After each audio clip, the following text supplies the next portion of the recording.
Hello and welcome to Workhorse Wrestling Network. You're gathered with us today, this morning, for the Winner's Circle. We are Sorry about Workhorse that. Wrestling Network. Come for the chaos, stay for the wrestling. The chaos started early this morning. Sorry, I hit the outro instead of the intro to start the show. So those first few seconds you either saw or will see when you watch this back was me trying to figure out why it looked weird or what was going on. So, needless to say, we are here Saturday morning, January the 18th, bright and early 7 a.m. here on the West Coast. 10 where Sammy Joe is, and 11 where Anika is when she, or 10 where 9 where Sammy is, 10 where Anika is when she decides to finally show up here.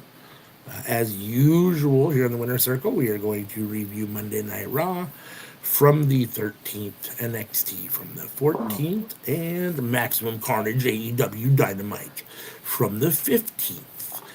We'll grade each show. Each of us will give each show a grade, and then by the end, we'll have a show that has the best grade, and that will be our If there was a show called Maximum Carnage, I'd watch it. That is a pretty good name. I can't lie. Miss Anika is here. Woot woot. Hola, good morning.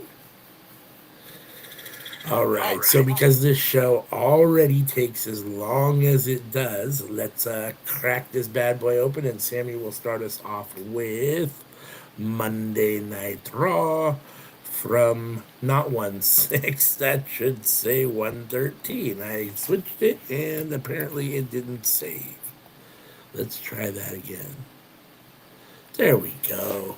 Monday Night Raw on Netflix.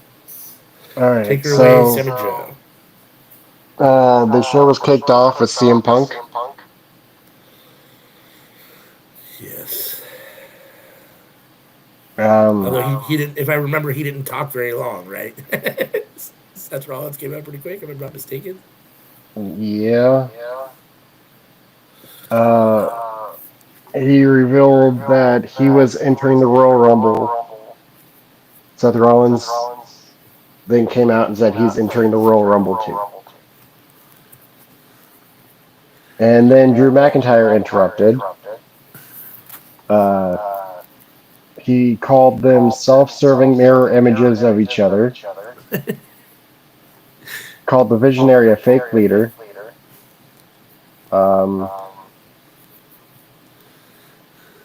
And Punk challenged them both to throw fists. I mean, And then McIntyre announced he's in the Rumble too. For what this was, I thought it was okay. I mean, I kind of assumed all three of these guys would be in the Rumble anyhow, so it doesn't really surprise me. It's a lot of star power for the Rumble, which is good. It always has a lot of star power. I'm not, none of these guys honestly really moves the needle a whole lot for me. I'm not a big fan of any of these guys, to be totally honest. But this, in a vacuum, wasn't terrible. I mean, it was okay. They're in San Jose, California.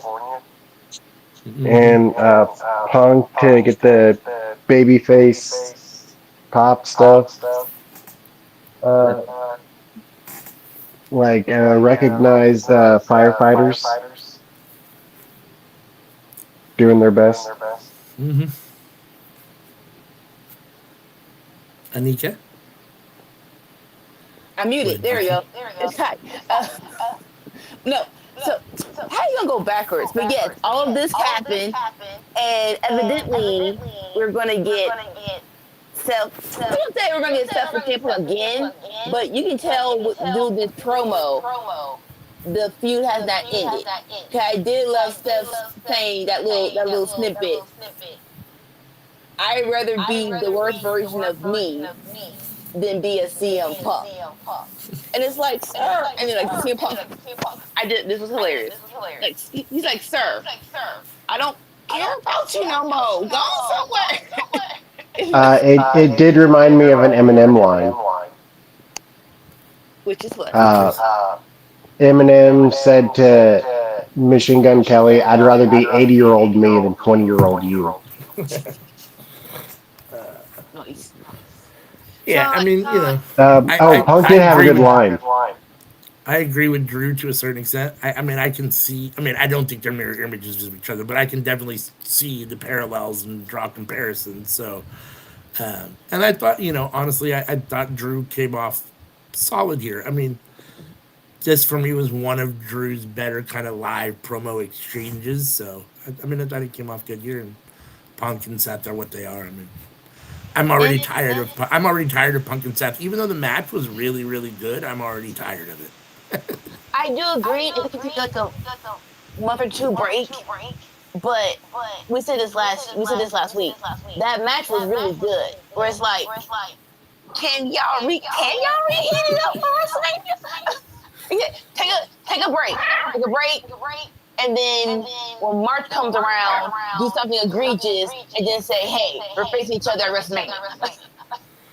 Out of these three, the only one I really like or care for is Seth. And that being said, I still would rather see. I think I'd still rather see Punk and Drew again first, just because it feels like there's more bad blood there. It just feels like there's Yes. more actual meat on the bone there. So Yeah. Punk did have a good line. which was He said, "It's always someone I don't want it to be. Why can't it be Rhea Ripley?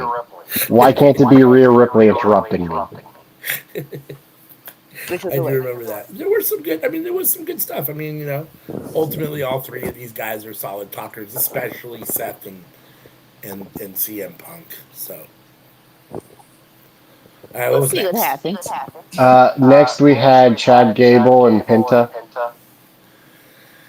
The mysterious luchador, Zeno now. Could you say it with a little less excitement? Like this was a big deal. Like this is Thank you. Like, debut Zeno. match. You gotta give a little life to it, Sammy. Sorry, I'm tired. You only get so much excitement. I will say this. We talked. Go ahead. I They mean, did a good job. also, it wasn't a surprise. It was It depends who you are. Michael Cole called it on commentary. He said it was the worst kept secret in wrestling. Right at the time, right as Penta's music was hitting and he was coming out. So we talked a little bit about this at the cookout just before we started Lucha Underground episode 2. Watch along. Join us for episode 3 next week. What was I going to say? I was going to say, this was awesome. Obviously, you could tell that Penta was excited. You could tell he might have even been a little nervous. At the end, he gave a great little in-ring promo about how, this is a dream come true and all those great things. And, I'm extremely happy for him that he was able to fulfill this dream. And I'm a huge Chad Gable fan. That being said, and it was a solid match. I really enjoyed it. It showed what both men can do. I thought it was great. I just thought maybe it wasn't the best first choice of an opponent for Penta, just because I feel like you have to give Chad Gable enough because he's Chad Gable, and you have pushed him a little bit, and a lot to a certain extent. And so you don't want him to just go in and get just destroyed. But at the same time, this is a dude that has a huge reputation and it's his debut, and he should have had a little bit more of a commanding victory, I thought, in my opinion. That being said, you can't do that over Chad Gable, so you got to get a different opponent. But I still liked the match, and I thought his debut was great. I thought the end was great. Yeah, I'm very happy for him, and happy that Chad Gable. I mean, for Chad Gable to get the nod is a big, nod from the back to say we trust you to go out and make this dude's debut good. You know what I mean? So, and that's a big deal. So Yeah. No. They set this up pretty well. Like, they had it at his hometown. And people talking about, well, luchadors can't be going against luchadors. I get you can't do that all of the time, but if this is a debut match, there's something to be said of who should be his opponent. Now, watching the match, it was great, but you can tell it was like, all right, you gotta give him time to warm up because he hasn't been in the ring or this ring ever, and been in a wrestling ring in a minute. So it's like, put all that together, I think Chad Gable was probably the best opponent. It was like, all right, I can make him look good while he's getting his ring legs back. all right, what was next, sir? Up next, we had Sheamus versus Ludwig Kaiser. And he won. If anyone was wondering, he did win. Um, it Sometimes it it happens. it's sad that the placement on the card, like this is the bathroom break match, and Sheamus should never be the bathroom break match. Mm, Yeah. Put me on a card, yes, but honestly, when it comes to bathroom matches, it really depends on who you like. Like, and this is the first. What we're going on? The first hour of the show. Honestly, I go to the bath. Yeah, I go to the bathroom an hour after, maybe hour and 30 minutes, but never the first two matches. No, if I haven't drunk anything, I'm holding it. Well, Yeah. this is match number 3, is it Yeah. not? Do Yeah. you go to the bathroom match number? Oh, Oh my no, not bad. technically. It is the second match. It's just that opening segment was so It's long. the I thought it was the third. it's the third segment, second match. That's right. I was confused there for a second too. I thought there was a match in that first segment as well. But no, she's right. It is the second match. Again, I've said what I've said on here about Ludwig Kaiser. I think they're pushing him kind of above his level. He's not necessarily doing terrible. At the same time, I'm not a big fan. So, and this feels like a step down, unfortunately, for Sheamus, just in competition and just kind of placement in general. So, which is unfortunate. Now, to be fair, he's been around for a long time. He's done it all. He's a Grand Slam winner. I get it. So, I mean, what else can Sheamus really do? But at the same time, he's so good. He probably should be in a better storyline. So, that said, it was an okay match. I mean, take it for what it is on its face. Okay. So next we have the backstage segments. Um, Judgment Day, Dominic and Liv. Is there issues?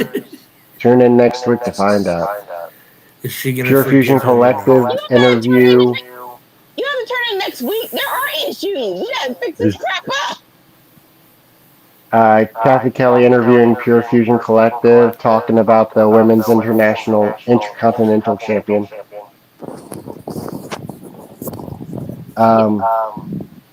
And the third one was Rollins and Sami Zayn. Yes, let's talk about it. Talk about it.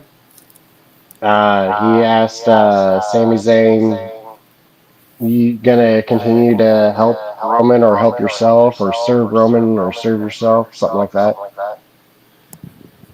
That was actually a pretty good segment because this didn't sound malicious. For the couple of weeks, Seth was really getting on Sammy about being with Roman. It actually was like I would say tender moment, but actually like a self-reflecting moment. It's like, all right, look, I don't agree with you being with Roman in the bloodline, but Royal Rumble's coming. You gotta look out for yourself, baby. And I full-heartedly agree. I think we all hope before Sammy's WWE career ends, they're gonna put the big one on him, and he deserves that. He can do it. So it's like, is it gonna be this year? No, it's actually crazy. But let's at least work. Let's at least work towards that a little bit.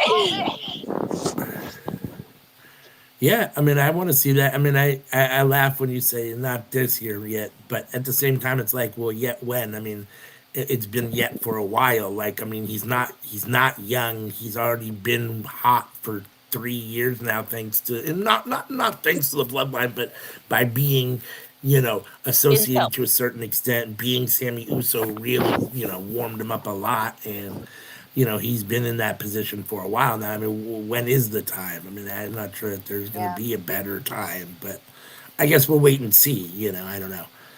Yeah. That being said, I don't like Roman, and I really hope we don't just get kind of a return to what we had before, where it's just Roman and the Usos and Sammy and just whatever. I mean, there's nothing wrong per se with the bloodline story, but if you think about from the minute that called himself the tribal chief, what was that, 4 5 years ago now? It's been a long fucking time. He was the tribal chief the whole time he had that title, right? So, I mean, we've been doing basically a bloodline type story for 5 years now, 4 years now. 5, and that's a long time. And I understand that we mixed it up by bringing in Solo, and we brought in a lot of other players and Jacob, and they've heated it back up and all that stuff. But like, I'm ready to see Sammy do something. I'm ready to see all these guys do something else. And if I had it my way, I wouldn't have to see Roman at all. But it is what it is. I mean, I'm ready for Roman to do something else too. Like, I don't know what that necessarily looks like, but it can't go just back to the same original, you know, bloodline as it was, and just I don't know. They got to do something. I will say this Royal Rumble is more unpredictable than the last couple. And because we got, like you said, we got Seth, we got CM Punk, we got Drew, and we got Cena. I don't want it to be Cena. I don't care if it's a tournament tour. I really don't care. Do not put this belt on this fool. I'm so serious. Yeah, but if you had a dark horse, yes, Sammy. Gunther ain't doing. You have no plans for Gunther right now, so yes. I don't know. Part of me's kind of sick in the head. I'd love to see John Cena with the winged eagle. I will punch in your face. No, I mean, the last 2 years were somewhat predictable. I mean, you kind of knew Cody Rhodes was going to get that because he had to ultimately finish his story, and that was going to happen. And, you know, so no, there definitely is more of a sense of unpredictability with this Royal Rumble. It should be a good Rumble. I mean, you know, they named a whole bunch of other people that are in it. You know, a bunch of basically mid card guys that are going to be in it. So, I mean, it should be solid. The Royal Rumble's always my favorite. I wouldn't say my favorite pay-per-view, but one of my favorite matches of the year. I mean, it's the match itself. I mean, the pay-per-view is usually solid too, but the match itself, I enjoy the Rumble match. So, except for when it's Brock Lesnar and he eliminates everybody. We're the same person. Yeah. Until 30 hit, it's exciting. After 30, it's like, crap. Okay, it's over. Pure Fusion Collective. I mean, all these segments were fine. Pure Fusion Collective is what it is. I mean, we've talked about how it feels very, very mid card, which I don't think is what they were trying to do, and that doesn't feel great for Shayna Baszler, but it is what it is. I mean, they don't really move the needle a whole lot beyond Shayna. So, yeah. What was next, Sammy? Anyone else want to say something about these 3 segments? No. Okay. Jey Uso challenged Gunther for a match at Saturday night's main event. For the title, yes. No, listen. Everybody's like, this is a step down for Gunther. No, it's not. I don't think it is at all. It is not at all. This is going to be a banger talking about, he on Saturday Night Main Event. Wasn't it Cody versus KO on the first Saturday Night Main Event? So I'm not sure what y'all thought process is. Now, I will say, I don't want them redoing all the Gunther matches in the ring. We did already do Gunther versus Jay. But the flip end of that is, I barely remember it. I think it was on the Raw. I think Jey Uso has main evented more per views than Gunther. Main evented? Yeah. Either as a singles or as a tag team. Interesting. Yeah. He's main evented a couple times as a singles guy. I'm excited for Jay. I mean, the reality is that the crowd loves Jay at the moment. He's over. I mean, that segment just showed you how over he was. And don't get me wrong, not everybody has to be Jey Uso by any stretch of the imagination. And you may say that he's a little over the top with some of whatever, his promo work or in the ring stuff. But at the same time, like if Gunther had a little bit more of the Jey Uso kind of life to him when he just in general, it would make him more interesting. There's nothing wrong with Gunther. I like Gunther. He's one of my guys. But at the same time, like he's a little bland and a little boring at times. I mean, I think that Jay coming in, especially in this segment here, helped him because it brought life to the segment and the crowd ultimately. And yeah, I mean, I don't think it's going to happen. The only problem with this is that I think it's predictable that Gunther gets the win, but I wouldn't even mind seeing Jay get the win here. I'd love seeing Jay have the big title for a minute. I mean, that'd be awesome. I'm a big Jey Uso fan, and he's in his bag at the moment. So, I mean, I don't think maybe he could be, but he's the hottest he's ever been as a singles wrestler right now. So, I mean, If you were ever thinking about doing it, now's the time to do it. The question is, at the expense of Gunther, I don't know and what that looks like. I mean, I think the most exciting feud he had, like promo wise, was the Miz. Gunther. Yeah. Yeah. Yes and no. I left him here. This was prime. Okay. Okay. Yeah. This is prime. Okay, Gunther. He's gonna give you a compliment. It's gonna be the most backhanded compliment in the world.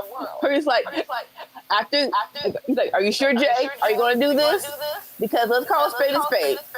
You are just a very, very talented tag team wrestler." And it's like, shut your, how you gonna compliment me and backhand me? I'm punching your throat, bro.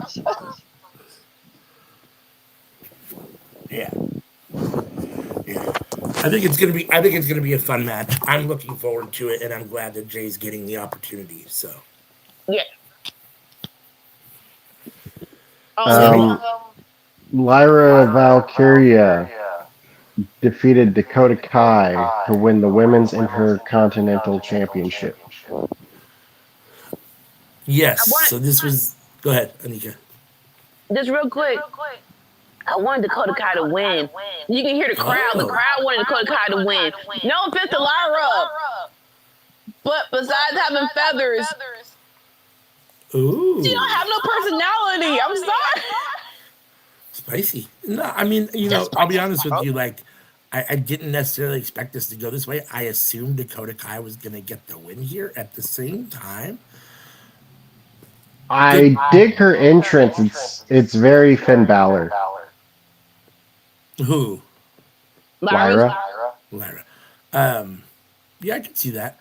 I like Lyra, and you brought her up from NXT a while ago. You haven't done a whole lot with her, and she's a young talent, and the women's division needs more on Raw, especially. And so I can see. I don't really have a problem with it. I don't have a problem with an established veteran putting over a young star or a young, up and coming potential superstar, someone that they see as a superstar in the future. And so I don't have a problem with this. I think it's a good spot. I was kind of surprised, but when it was over and done, I liked it. I'm not the biggest Dakota Kai fan. I've said on here many times, I thought that it felt like there was at one point where they made a pick between Tegan Nox and Dakota Kai, and they picked Dakota Kai, and I always liked Tegan Nox better. So, but that being said, I thought this was a solid match, and yeah, I'm kind of happy that Lyra's the first ever women's intercontinental champion. It's nice for her. But like here's the thing. You said established. We haven't established Dakota Kai yet. In my opinion, we put her in a group. She was in the I feud, but she hadn't even won the NXT title. They brought her up. Did she win the tag team title? Yeah, she did. The main roster, not NXT. The main roster. I don't know. So that's what I'm saying. Like people who watch. Oh NXT, yeah, she did with Io. Oh, did she? I mean, yeah, she won it with Io. Damage Control won it, and it was the Freebird rules. Bailey was not in the tag team match. So okay, Freebird rules. But it was Dakota Kai. I don't know if it was Freebird rules. Dakota Kai was in the match. Dakota Kai won the title. She's been a member of one of the biggest women's factions over the last few years. So, I mean, Damage Control has been, one of the biggest pushed women's factions, right? Whether it was Bailey or Dakota Kai. And she came along and bumped out Bailey, who's a superstar. I mean, you replaced Bailey with Dakota Kai. So you're basically saying and telling the fans and everybody Dakota Kai is somewhat on that level to a certain extent. Otherwise, it doesn't make sense, right? You don't push Bailey out to have a leader like Dakota Kai and not imply that they're somewhat on the same level, right? I mean, so. But and Dakota Kai has been around for a long time. You're right. She hasn't had the singles push maybe over the years, but she's been around for a long time, and that her name is established to a certain extent. She's been in WWE for a decade. But still, like in NXT, come on now. So no. So I get everything you're saying, but with Dakota Kai, I do think we can put a little bit more work in making her more established. Yeah. It's just at this point, like she's closer to 40 than she is to 30. That has been my complaint. I mean, I do feel like Damage Control had much more credibility when they had Bailey. It felt like Dakota Kai, one of these things, is not quite like the other, right? Because she doesn't have the resume of an Io Sky or an Asuka or a Kairi Sane. So it did feel weird to me, especially when she's the leader, I guess, to a certain extent. So, yeah, I mean, in that regard, Anika's 100% correct. At the same time, I don't know. It felt good to see a young, well, it feels like a young superstar get the nod. So She was the oldest member of the group and the most injury prone of the group.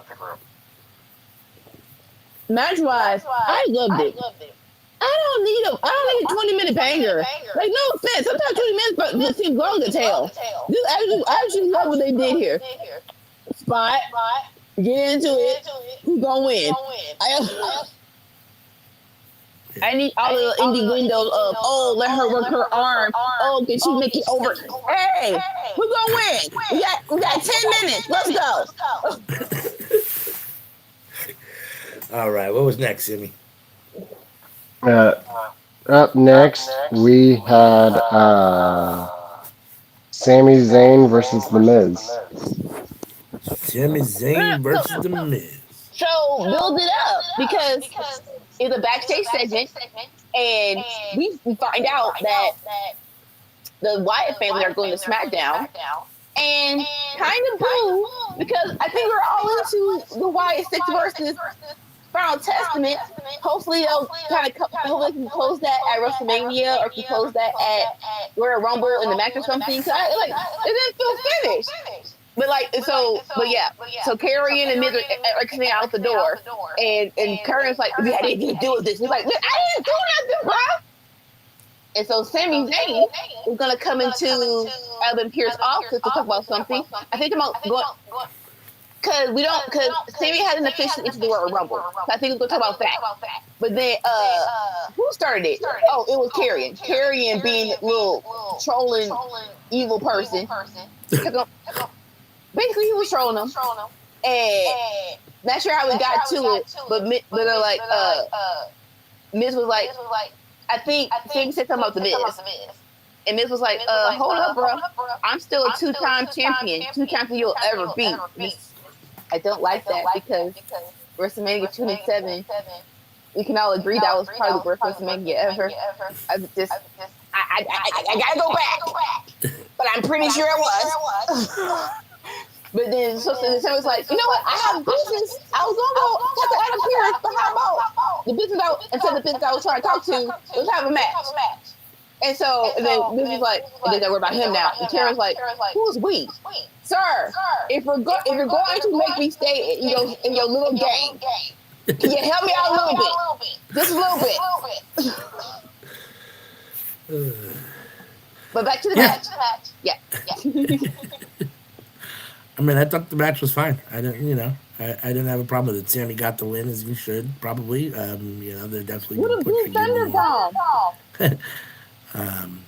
They've been pushing him more than they've been pushing The Miz, even though The Miz is involved in this, in Final Testament, so, which is giving him something to do. But yeah, I say this, and it feels like the Wyatt Six did some interesting, good stuff on Raw, I guess. I mean, they had a couple, whatever, and at the same time, I do think ultimately maybe it fell a little flat, which is why they're trying to move into SmackDown, see if maybe they can do something else over there. At the same time, it doesn't help them for feeling flat, the fact that they didn't really resolve the Final Testament issue at all. I mean, that's still just hanging out there. They're just going to move on to SmackDown, I guess. So, which doesn't, in my opinion, help their argument for feeling like it's, being booked great. So, but this match in the vacuum was fine. I mean, it's traditional Miz. He's not the most athletic in the ring, but he's also body language and storytelling wise, he's solid. All those things. So, and Sami Zayn. So, what can be said about him? Yeah. Sammy Joe, what's next? Up next, Nia Jax confronted Rhea Ripley. Well, yeah. So now Jack come out. She's finally our champion. The belt's off Liv. Thank God. Well, Ripley came out and was cutting a promo. What did I say? What did I say? You said Nia came out, but yeah, Rhea came out. Yeah, Rhea came out, and thank God she's champion. The belt is off of Liv. Thank God. Thank God. Yes, yes. And then Nia came out, and Got some good heel heat. yeah, Like, excuse you, sir. It was like, I love you. I don't care what anyone says. I love you. said she's better than everybody, including Tiffany Stratton, who got lucky. Blah blah blah. Do do do do do do do. No, I mean I thought this was solid. I mean, both these women are. I'll agree with that. Yeah, She's no, better than Tiffany Stratton. I agree with that as well. And Bailey was in the corner. She was trolling Bailey because they're in her hometown, California. I think, okay, so more importantly, it is January. Let's try to set up some WrestleMania matches, right? So, and right now on Raw, unfortunately, besides Io, it looks like they have no intentions of having Io up to face Rhea at WrestleMania. She just needs an opponent. So, even though it's not official, now it's like I'm going through the Netflix portal. Like I wouldn't mind Rhea versus Nia. I would love better if it's Bailey versus Rhea. But whatever happens, we gotta start building this. We gotta start building this thing up. Come on. Yeah, I mean, I assume all three of them will be in the Rumble, right? The Women's Royal Rumble. Well, I mean, if one of them wins, then obviously naturally they get a title shot. So I mean that in its way sets up a match for WrestleMania to a certain extent, right? I mean, so we'll see what happens there. But yeah, I mean, Rhea and Nia would be fun. I mean, I like Nia better than Bailey, so Nia and Rhea has a little more meat on the bone for me. Plus, I think again, both Rhea and Nia are bigger women stature wise, or at least they come off they're presented that way. I don't know how tall either of them actually is or any of that kind of stuff, but whatever the case may be, they're presented that way as more kind of giants of the women's division. So it feels like, a hoss fight between Nia and Rhea where Bailey feels a little kind of outmatched against Rhea I to a mean, certain extent. Bailey's also one of the biggest women on the roster too.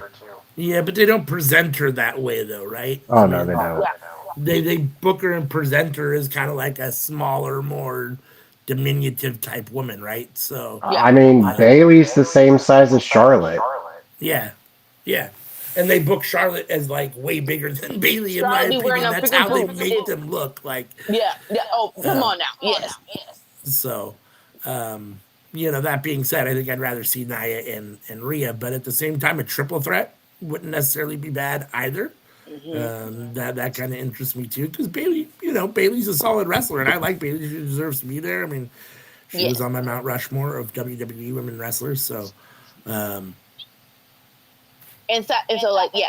So the end of the segment, Nia and go ahead. Bailey and Rhea took out Nia. And it's like, oh, hey, hometown. We may take this now. Cool. Facebook. Cool. Yeah, I mean, it continues to add to that Nia mystique, which is you need two people to take her out, right? So, Yes. I mean, it definitely protects Nia. I mean, they're doing a good job of continuing to make her look like the monster that she is, the immovable object. So, I mean, I like the booking that she's getting now. It's much better than Ow My Hole. I mean, I don't know if that was improvised or scripted or whatever, but I mean, that was her joke. That was improvised. Okay, well, that was a terrible joke on her end. If I was her, I would rather just say that was scripted and I was forced to do that. The first time, hilarious, goes viral. But then with WWE, more so, the 78-year-old crackhead emotionally wants to say, let's do it 4 more times. It's like, sir, just hit it with one time and just be done with it. Didn't she try to feed Alexa Bliss's pet pig some bacon? I do not remember that. I do not remember that, but I mean, I'll take your word for it because my memory is terrible, but I don't remember that at all. Oh, that was like on one of the like road trip, Oh, whatever. you talking about Total Diva? You talking about Raw, SmackDown? Oh, one of them weird shows on the network. no, Yeah. don't do that. Don't do that. Total Divas I saw, with a good show on a Sunday night after football's over. Don't do that. All right, what was next?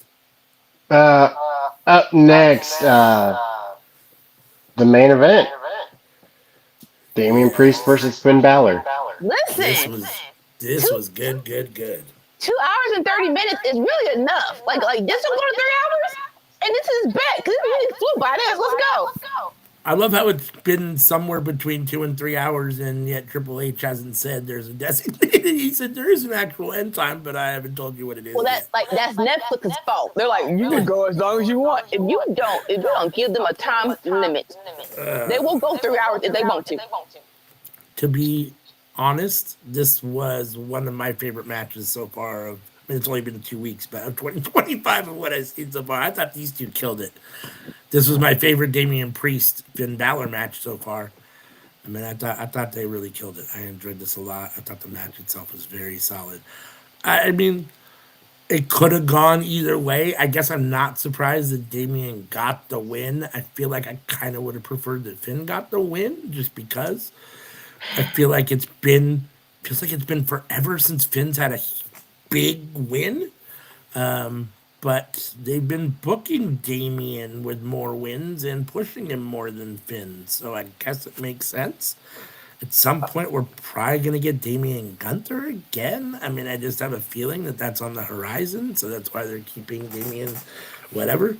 At the same time, Finn is so good. Like, Yeah. man, I don't, yeah. They should do more with Unfortunately, him. there was 2 times they really could have pushed Finn, and they didn't take it. They should have let him beat Steph when WJ was really on top, and they should have let him beat Damian at least once after SummerSlam. And it's not that hard, bro. We know he should win the feud, but can he win one match? This one. But like you said, I think it's a good thing that the show doesn't have set time restraints. Mm-hmm. That way you're not having situations where they're like, you got to hurry up, we're running out of time, we got to get to the next segment. And also, it's take it as long as you can, stall for time, drag this out. Like, you don't have those situations either. Yeah, I mean, it gives them a little more freedom, and it gives it a little less predictability from the viewer's standpoint, because you're never quite sure when it's going to end. So there is a little bit of that. I never thought of that before. But yeah, when you're watching a main event match, and it's like, oh, well, there's 5 minutes left, it's not coming anytime soon.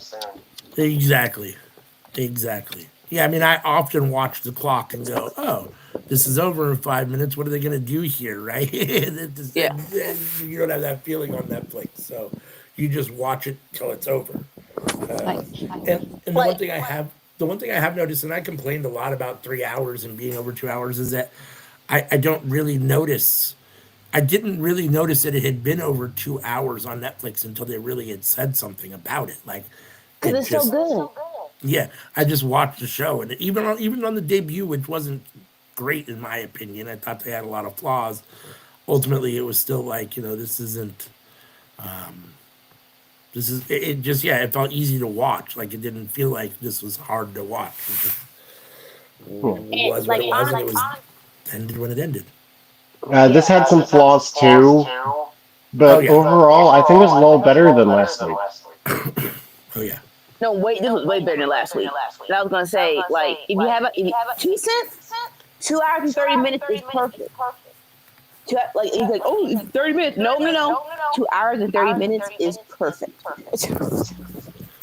Yeah. I thought this was a solid show. I thought it was better than last week's. Last week's I was very hard on. So this week I thought it was kind of back to what it's normally like and has been for years to a certain extent on USA. Was it USA? No, Jesus, it's still on Netflix. remember? You mean before they were on Yeah, Netflix? before it Yeah, came it to was on Netflix. USA. Yeah, it was on USA for 20 years or something. Anyhow, that kind of the standard, Raw on USA. So, I'm gonna give it a B. I thought it was a solid Raw. There was some good stuff. There wasn't, anything that I thought. I mean, the final match, the main event was really, really good. So that's why it's a solid B for me. If it hadn't been that good, it might have been a little bit lower. Other than that, there wasn't anything that I thought totally stood out. And I thought they could have done a little bit better, maybe with the Penta debut, both in hiding it, which is not their fault, Yes. but and then just maybe I don't know. I agree with what you say about Chad Gable being a solid opponent at the same time. I just wanted Penta to shine a little bit more. I felt like he could have shined a little bit more in his debut. So That's I'm giving it a B. What about you guys? I like a B. Like I said, this was way better than last week. They said that we're going to officially start our Netflix series this week. And it's like that's so weird to say, but all right. But yeah, solid B. Love the wrestling. Didn't have Sammy? anything to really criticize about. I was between a B and a B plus, but I think I'm gonna go with B. All right. So we all went with a B for Monday Night Raw this week. Very solid show. A very solid show. So before we crack into NXT real quick, just want to say thank you to everybody that's here joining us. If you're with us here on YouTube, hit that like button on this video, hit the subscribe button. Hit the bell to be notified. That's the best way to make sure that you get notified in advance when we're about to put something up on the YouTube channel. If you're with us on Twitch, thank you for joining us. Hit that follow button. If you're with us on the Clock app, thank you so much. Unfortunately, we cannot see your comments here on Restream if you're in the Clock app. So, all right, thanks for being with us. We appreciate you guys. You can follow us on the Clock app. And so, yeah, just want to say thank you and we appreciate you. We know you got a lot of options for your wrestling podcasts and watch alongs. So we appreciate you being here and choosing Workhorse Wrestling Network. If you are with us here on the YouTube channel, you want to chime in or post a comment, let us know and we'll, or chime in. We'll be happy to hear from you. Love to interact with you guys. So, let's see. All right. So it's not NXT Evil. I switched the date but didn't change the name. Let me get that off of there real quick so there isn't any confusion. Not that anybody's probably paying a whole lot of attention to the banner, but at least it is correct now. So, NXT from Tuesday, January 14th. We are at the Capitol Wrestling Center where we're always at for NXT, or I guess most often. I guess every once in a while they go on the road to a certain extent. Oba Femi is here in the ring talking about how he said he was going to be NXT World Champion, and he is. He talked about how he's going to be a long-time champion and that no one can beat him. And here comes the dawn of NXT, Tony D'Angelo, who says, everybody but me, maybe, because I've already beat you and I have your former title on my shoulder that I took off of you. And now that you have another belt that interests me, I'm going to be Tony Two Belts by taking that belt off of you. And let's see. And then here comes Ridge Holland, who still has an issue with Tony D and ultimately wants, I believe, Tony D's North American Championship. And while Ridge is talking, here comes Eddie Thorpe to attack Oba Femi because they have this kind of ongoing storyline between Oba and Eddie Thorpe. Ultimately, and he grabs the title, or he then hits Oba with the belt and then holds the title and says he's not going anywhere. There was a lot in this opening segment. What did you guys think ultimately? So, real quick, because Sammy was not here last week. What do you think about last week, real quick? We'll start with Oba. Do not go. We will get to Julia when we get to Julia, but just right now, Sammy, what do you think about Oba being champion? Oh, Sammy? Oh, you're asking me? yeah. I said Oh, Sammy. I love Oba Femi. We didn't hear your thoughts last week, so it's just like, how did you feel when you saw him actually win it last week?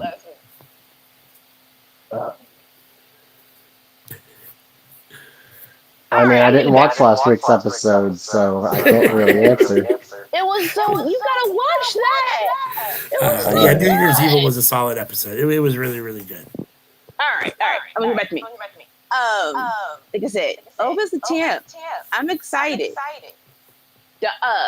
Tony D makes so much sense. So like, yeah, he did beat you. So if you want to run that back, starting his championship reign, that's cool.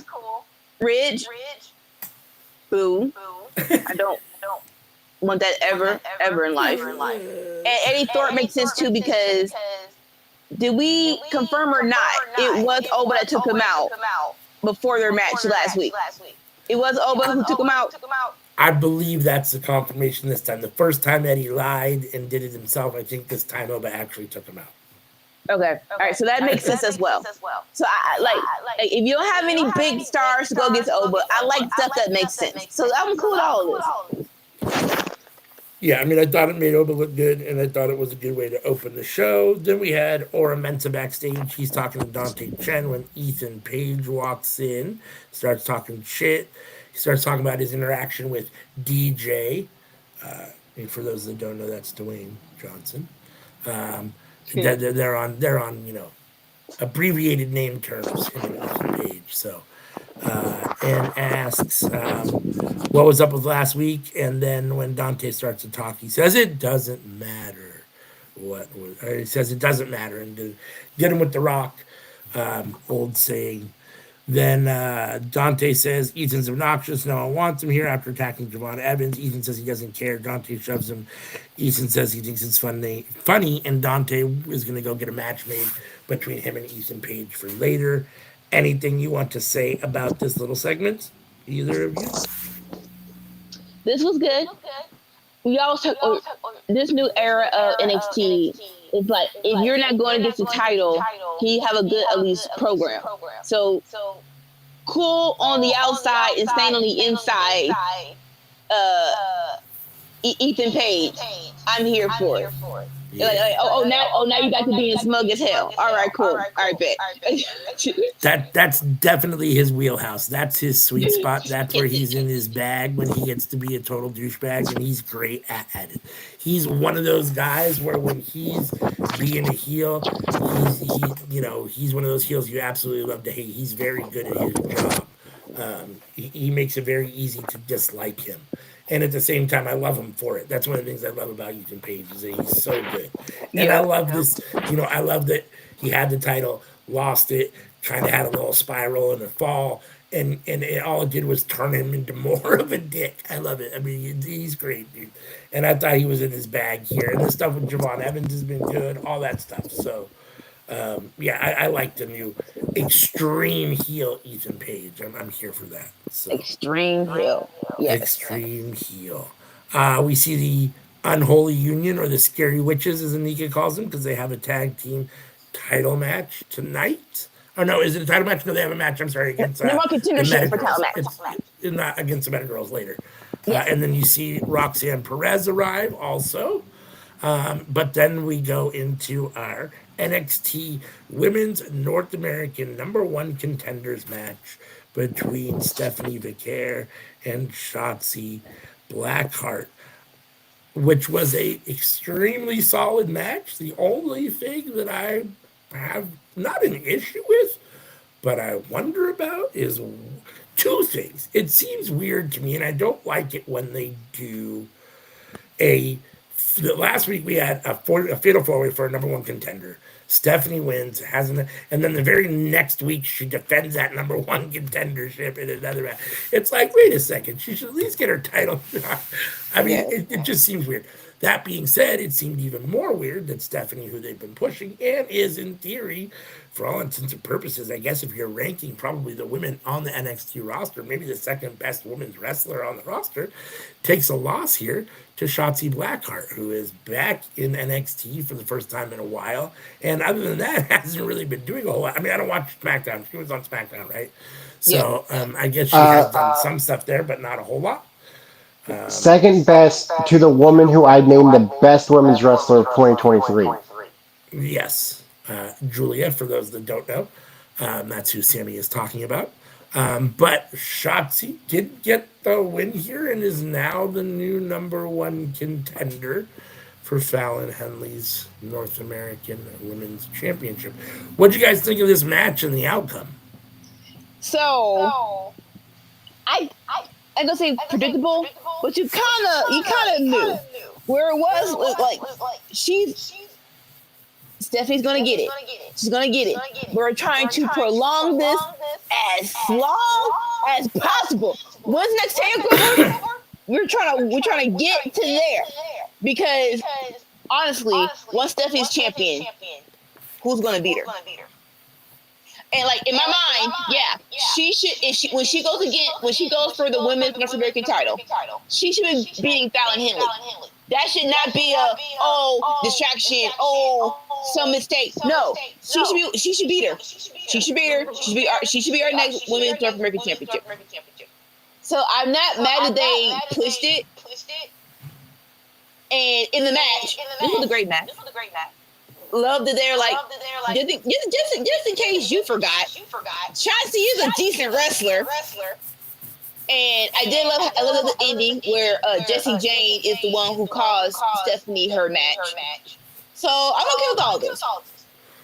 Yeah, I mean, ultimately, I guess with Jessie Jane coming out, and costing her the match, it does protect her to a certain extent, and it makes it a little more understandable how Shotzi got the win. I still think it's an interesting call to have her be number one contender, and I guess my question is, so what you're telling me is that by putting the title so fast on Julia, but not putting it on Stephanie because you think that if Stephanie has the North American title, who's going to beat her? You don't have those same feelings about Julia. So what you're telling me is that Julia's beatable, but Stephanie's not? No. I'm saying one woman at a time. That's what I'm saying. Okay. In my mind, Julia, what am I gonna say? Her not getting beat is more like, what you call it? We all knew this was gonna happen. So it was just like, when she comes champion, it's a year reign. It doesn't matter who she faces. It's a year reign. And in my mind, you can't have 2 year-long reigns at the same time. So you want to have Stephanie have the belt for a long time, and Julia at the same time. It's like, no, we can't do that just yet. So let's pick one, and we're going to try to push the other championship-ness a little further back if we can. No, that makes sense. I mean, I can follow that thought process. I mean, you don't want to have someone outshining the other, or someone that where you're like, oh, so and so's having a better run or whatever, or those kind of things. So I can understand that. Plus, ultimately, Stephanie's going to be NXT. Well, I think, unless they move her to the roster beforehand. I mean, it depends on how long she hangs out in NXT. But my guess is at some point she'll be NXT Women's Champion as well. Whether it's whether she is North American Champion first or not, which I'm assuming she will be. Like Anika said, she'll probably be indirectly the next North American Women's Championship. I imagine that Shotzi's going to take the loss to Fallon Henley, and Fatal Influence, they're going to do what they do, and Fallon will retain the title, and then ultimately Stephanie will beat her, and then at some point be the NXT Women's Champion. But I guess it depends on how long they stay on NXT. What do you think, Sammy? I would assume that when they take the title off of Julia's going to the main roster. Yeah, I would assume that as well. So it's like we're trying to hold off to all of this. We're like, we can wait. Yeah, no, I mean, and the reality is that we talk about it on here. NXT right now probably has, even including the Knockouts division for TNA, probably has the best women's division going. So You know, even though Raw is on paper WWE's A show, whether you like SmackDown or Raw better, that's how they position it. And Yeah. SmackDown's your B show, and NXT is definitely your C show. You want all three to shine, right? And you shouldn't have any problem with the fact that NXT is shining at the moment, and the fact that the internet wrestling community, and wrestling community as a whole is so high on the NXT women's division. You got to let that cook for a minute. So, I'm happy with all of this ultimately. So, let's see, Sol I don't Ruka see a problem in having two title holders hold the titles for a long time. at the same time. I mean, as long as the men aren't doing it too. Yeah. I mean, it's a little bit of that Tony philosophy where you kind of want every belt to be equal to each other. And Yeah. you know, if you got Julia with one and Stephanie with the other, they're there. But I kind of understand what Anika says too. Like, it's it. WWE and wrestling companies in general have a hard enough time booking one champion's run in a good way a lot of times, let alone two Yeah. at the same time on the same show.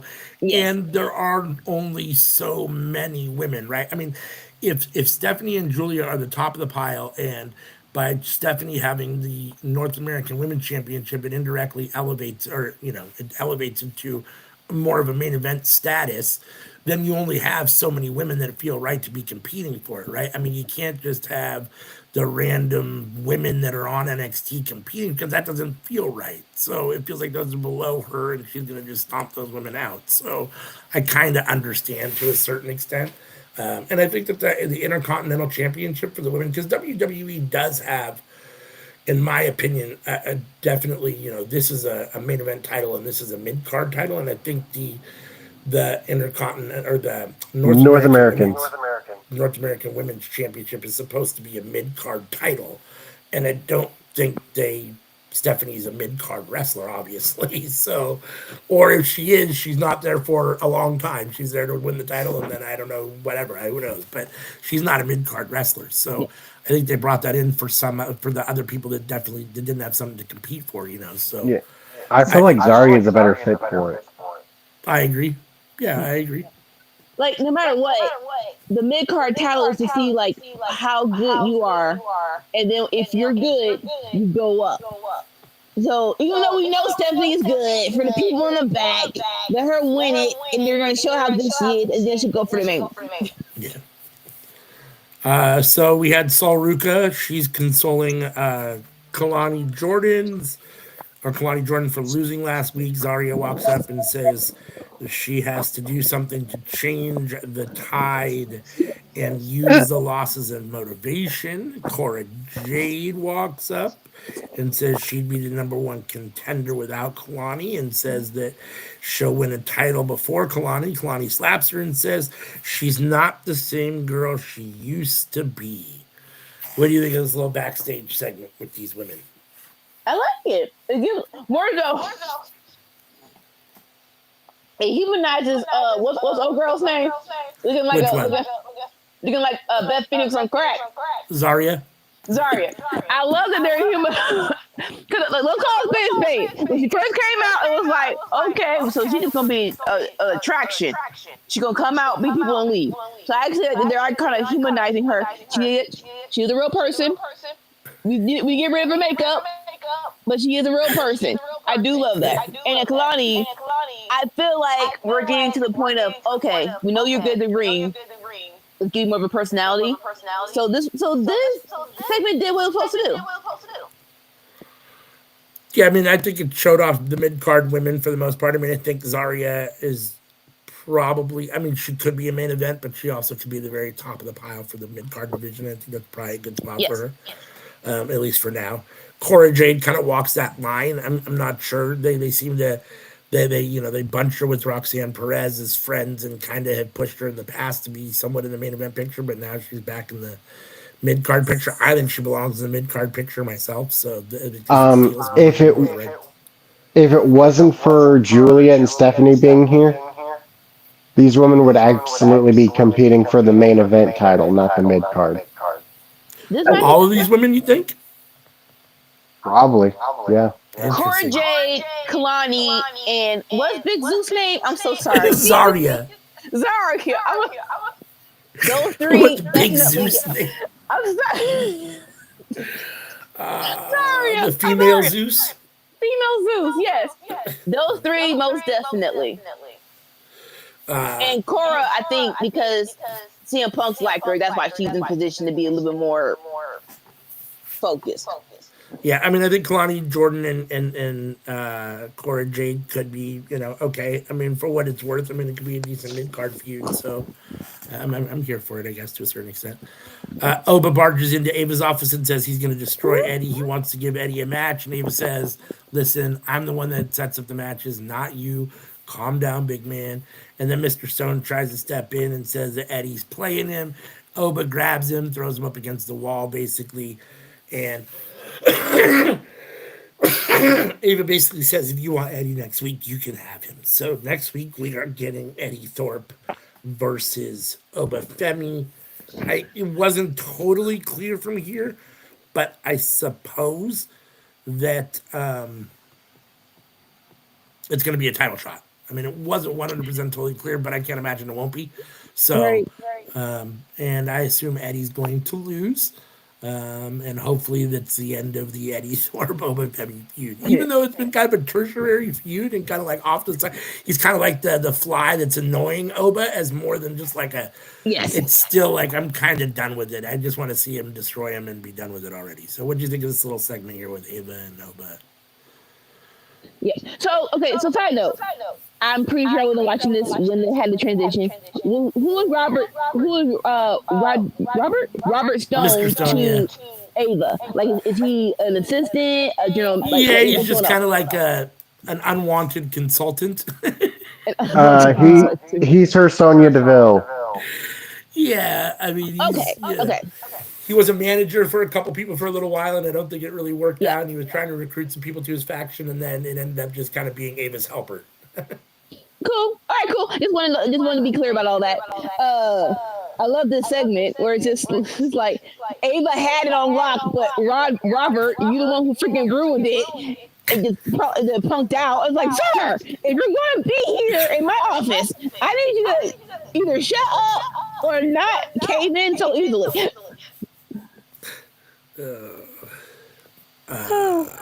Then we had definitely the bathroom break of the night, although it did do what it's supposed to do in showing how much of a heel Ethan Page is at the moment. But Ethan Page versus Dante Chen, Ethan Page got the win in a minute. This was definitely a squash.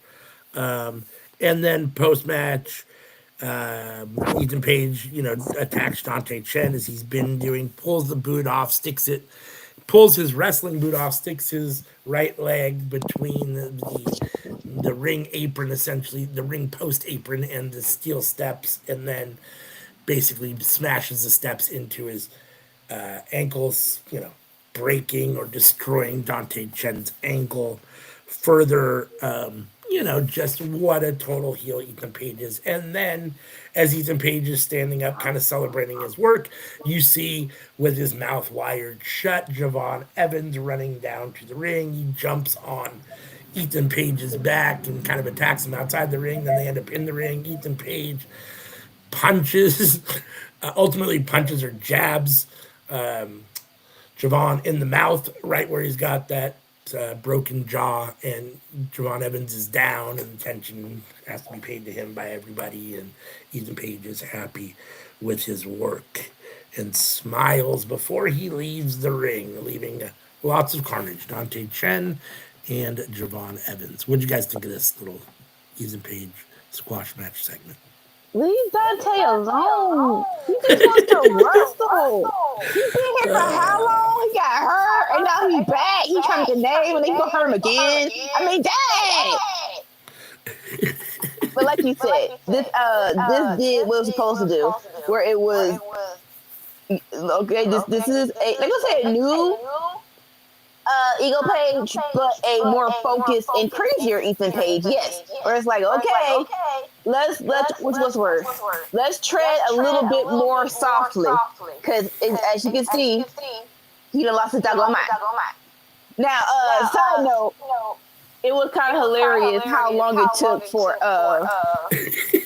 him to, like the whole taking off the boot and positioning it in the stairs. In my mind, I'm like, okay, Dante, it's been about 5 minutes. If you don't hit this nigga in the freaking head or something, like, sir. I love they always do the taking off the boot spot, and it's always too long. Like they always try to take it off the right way first, and then they always have to turn and like grab the boot and yank it up. Like it's always an issue every time a wrestler tries to take off another wrestler's boot. It's like, sir, if you don't hit him in the back of his head or kick him, this is way too long for you to be still doing this for about at least 3 minutes. What's going on? Oh, what's going on? Oh, don't do it. No. That was hilarious. But yeah, this got Ethan Page over, so I'm good with that. And Ethan Page is great in this spot. I mean, this is facial expressions, the work he does, like the waiting to do it, like he puts the ankle there, and you're thinking, he kind of looks like he's gonna do it, and then he waits for like the exact right second to actually kick the. You're not totally sure what he's going. He's gonna do something, but what is he gonna do exactly? Really, really bad. Yeah, and he just, he's perfect in that spot. So. Smile, like, sir, are you deranged as hell right now? You don't calm down.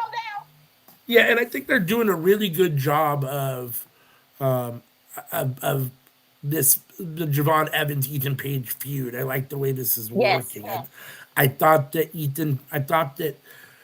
it played out very well. Javon Evans came down because he can't control himself. He can't continue to see Ethan Page do to other people, maybe what he did to himself. At the same time, I thought he sold the broken jaw really well. I'm assuming it's not real and that it's, kayfabe, but he sold it really well, because a lot of times people will still, they don't sell it well. They'll still continue to try to fight even after. He went down in a heap and was like, I can't do nothing, which is exactly how you would expect someone to react to having a broken jaw and being punched in or, poked in, whatever. So this is over. I thought it worked really, really well. And honestly, I'm extremely excited for when Javon Evans comes back and gets his comeuppance against Ethan Page. As much as I'm an Ethan Page fan, I love Javon Evans too, and they've done a really good job of positioning this match, or building this match, in my opinion. So this feud. Yeah. Sammy, anything you want to say? We had Oba. He's backstage when Dion Lennox says, congratulations, someday I'm going to challenge you for that title. Oba then walks past Sean Spears, who's trying to get Rizzo to turn against the family. As Dane walks up, says, I don't need you, Rizzo doesn't need you, and leave us alone, essentially. And anything you want to say about that little segment? So this is basically for, I think you're trying to, Valentine's Day is in a couple of weeks. We're going to have vengeance or Valentine's Day. So let's build all these stuff up of these weird behind relationships we don't get to talk about. With Sean Spears, if you're giving him affection, can we speed this up already? I'm like, I'm not sure. It's like, sir, this lady don't want to be with you. So either piss or get off the pot. Either she's going to join the faction or leave her the frick alone. Yeah, it doesn't make any sense to me what they're doing here either with Sean Spears. I mean, for a minute, it was like, okay, he's recruiting people for his faction, and that's cool. And now that's all he ever does in the last, 4 weeks. All he's been doing is getting turned down by the same people. The same woman, basically, essentially. It's like, what are we doing? The same woman. And the couple guys that you haven't even been wrestling, right? So, I mean, it's like, what are we doing? What is this faction actually doing? Nothing. So let's speed it up. So then we get Carmen and Ashanti the Adonis, and Ashanti wants to start fresh with the new year, giving her a rose. She says about damn time and kisses him. Apparently, we're not done. Apparently, Sean, your boy Sean, seems to think. I'm just kidding. I love HBK too. I'm just putting. Because don't do that. Your boy Hickenbottom likes the whole soap opera love story, I guess, apparently, just in general, because he doesn't want to let this go. Now we have Ashanti and Carmen starting over, apparently, for the new year, minus all the extra stuff with Dion Lennox and whatchamacallit, Brindley Reese. So And it might turn out way better without the extra stuff. But like I said, it's called Spade. Valentine's Day is in the month. So we need one of y'all to somehow get together. So y'all can do that. That'll be awesome. Let's see. Then we had the NXT Spotlight, which is a new thing NXT's been doing for a couple months now. And this week, the Spotlight was on Julia winning the NXT Women's title. It's basically just a video package showing what was going on and her talking and the beautiful madness, pieces of the beautiful madness promo, or multiple promos. What do you think of the NXT Spotlight about Julia winning the title? So here's the thing. Talked about this earlier about how to do multiple championship reigns at the same time. I do love they're like, okay, this week will be focused on Ova, next week will be focused on you. So I'm like, yeah, so but we're not gonna, what you call it? We're not gonna get you off the channel. Not the channel. We're not gonna leave you off the show. People shouldn't know that you won the title. So let's do this little video package, and the next week you'll be in town. I love all that. Like yes, pure cut, effective. I love it. Yeah. Sammy, anything you want to say about Julia Spotlight? That's your girl. Sorry, I received a phone call and I'm trying to fix my audio now. Okay. What did you ask? I was just asking. They did this week's NXT Spotlight was on Julia winning the title last week and just her time so far in NXT. And just wanted to know if you wanted to make any kind of comment since that's your girl.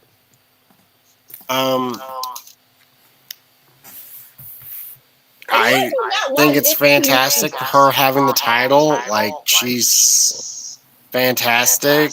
She's the best woman on the roster.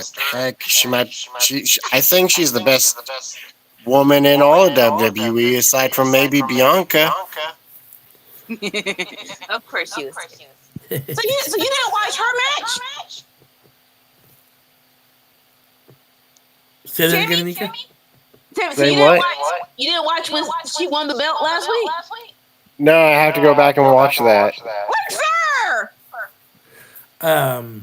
You like so far the way that NXT has presented her and what WWE's done with her so far? Yeah.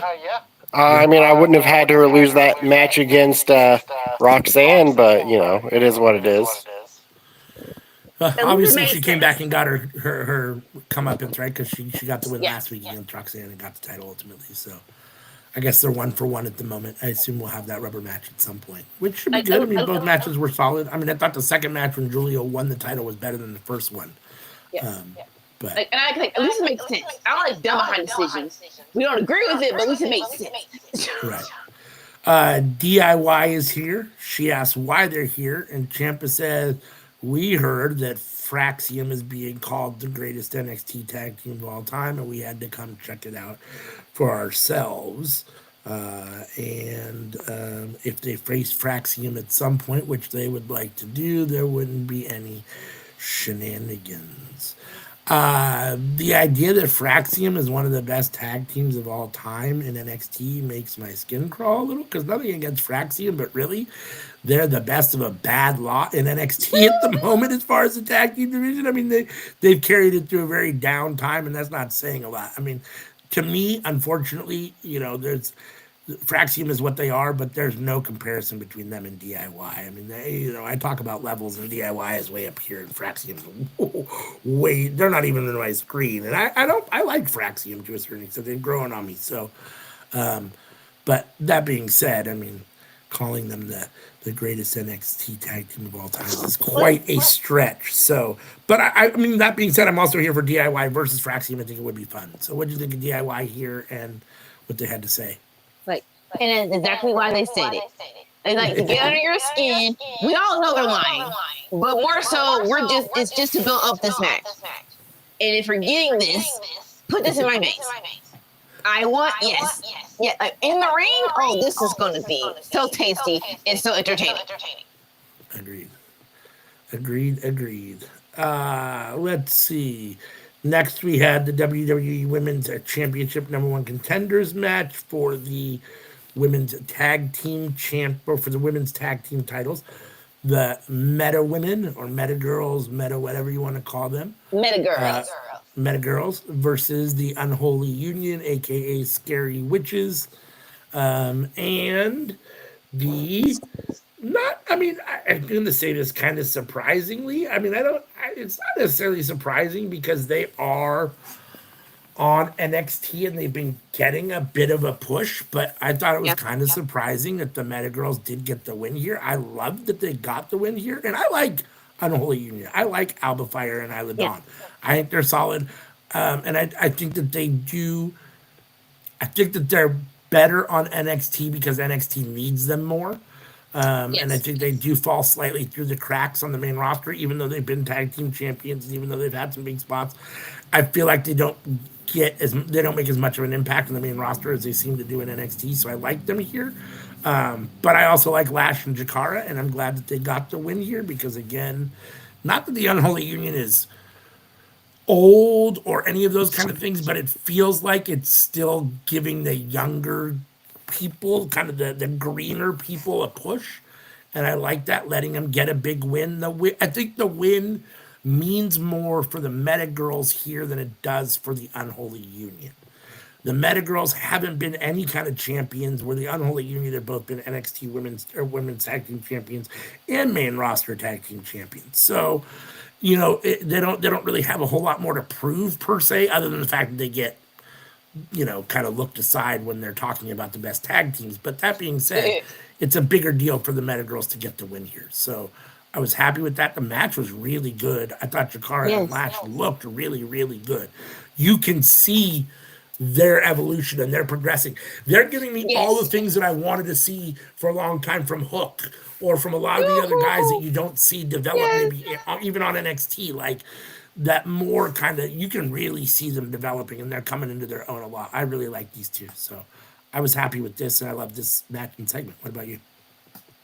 No, like and this is one of the good things about NXT. If you're gonna get good and you're gonna get better, you're gonna see it.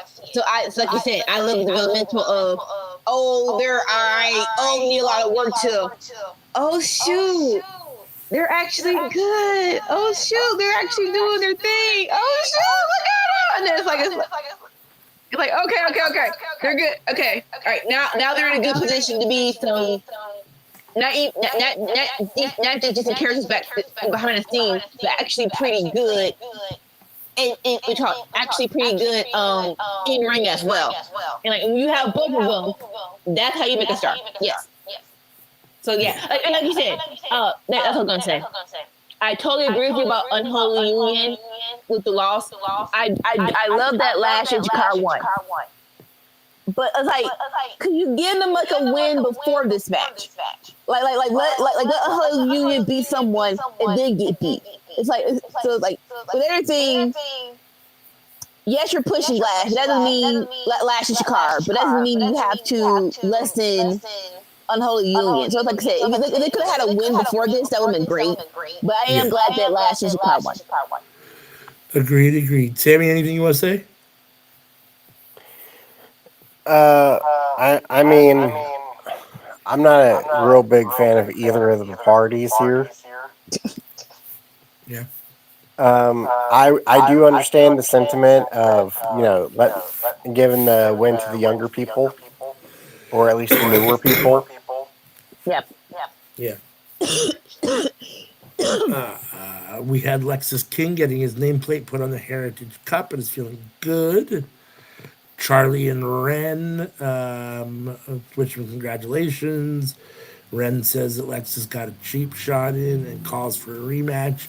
Ava agrees, and the match appears set. So we're going to get a rematch between Lexus King and Charlie Dempsey for the Heritage Cup. I wonder if it's going to actually be a Heritage Cup traditional match or another sudden death match. But either way, you have to, this is a developmental show. You have a lot of people. You got to have storylines for people besides just the main event guys and the guys that you like or whatever the case may be. Got to throw stuff at the wall, see what works. This hasn't been terrible. I thought Charlie and Lexus has been okay. Their last match I thought was solid for what it is, being, a mid-card feud between guys that, are trying to get over. It's not terrible. What do you guys, are you looking forward to a second match? I agree with everything. If you're gonna do it, This should be done. I'm not sure. Like, oh, that's 2 or 3. That's 3 or 3. No. This should be the last match. Yeah, I think this feud served its purpose of hyping up both men. They are in a little bit better place. Not a lot better. They are a little bit better. But now let's venture off to other people. I Yeah, preferred I their mean- fathers. Yeah, you don't say. We You all, don't like, say. and We all grass is preferred wet. their father. Like, some stuff is very much obvious. If Lexus wins again here, then yeah, it's definitely done. If Charlie somehow gets the win, then there's gonna be another match, right? At some point. I mean, very rarely does WWE end things at 1-1, right? So Yeah. But we'll just have to see how it plays out. I'm hoping that it'll be. I thought this last match was solid, the one with Alexis won and got the Heritage Cup. So, nothing to write home about, but it was solid for a middle of the show NXT match. So I'm hoping that the next one is at least as good. Maybe better. Yeah. Let's see. Then we have people fighting outside. Ava goes to check it out, and it is Ridge and Tony being held back by Tony officials. So Ridge and Tony are going at it. That's not over. Do you care at all about Ridge and Tony D'Angelo? Tony D, yes. Him versus Ridge, no. And if they let Ridge beat Tony D, I'll put somebody in the face. We then had Kalani Jordan versus Cora Jade. Cora Jade comes down. They start the match off. Cora Jade's talking shit. They shove each other. It ends up breaking down. Blah blah blah. Back and forth. Cora ultimately chokes Kalani against the middle ropes. They go back and forth some more. Kalani Jordan unleashes on Cora Jade in the corner. And then Kalani, Cora Jade rakes Kalani Jordan in the eyes, ends up with a DDT, and gets the 3 count. Cora Jade is your winner at just over 5 minutes. I was a little disappointed that Cora Jade got the win here. I thought the match was a solid match. Again, the women have been dominating NXT, and you see that here. The women have been getting a lot more time, which I like.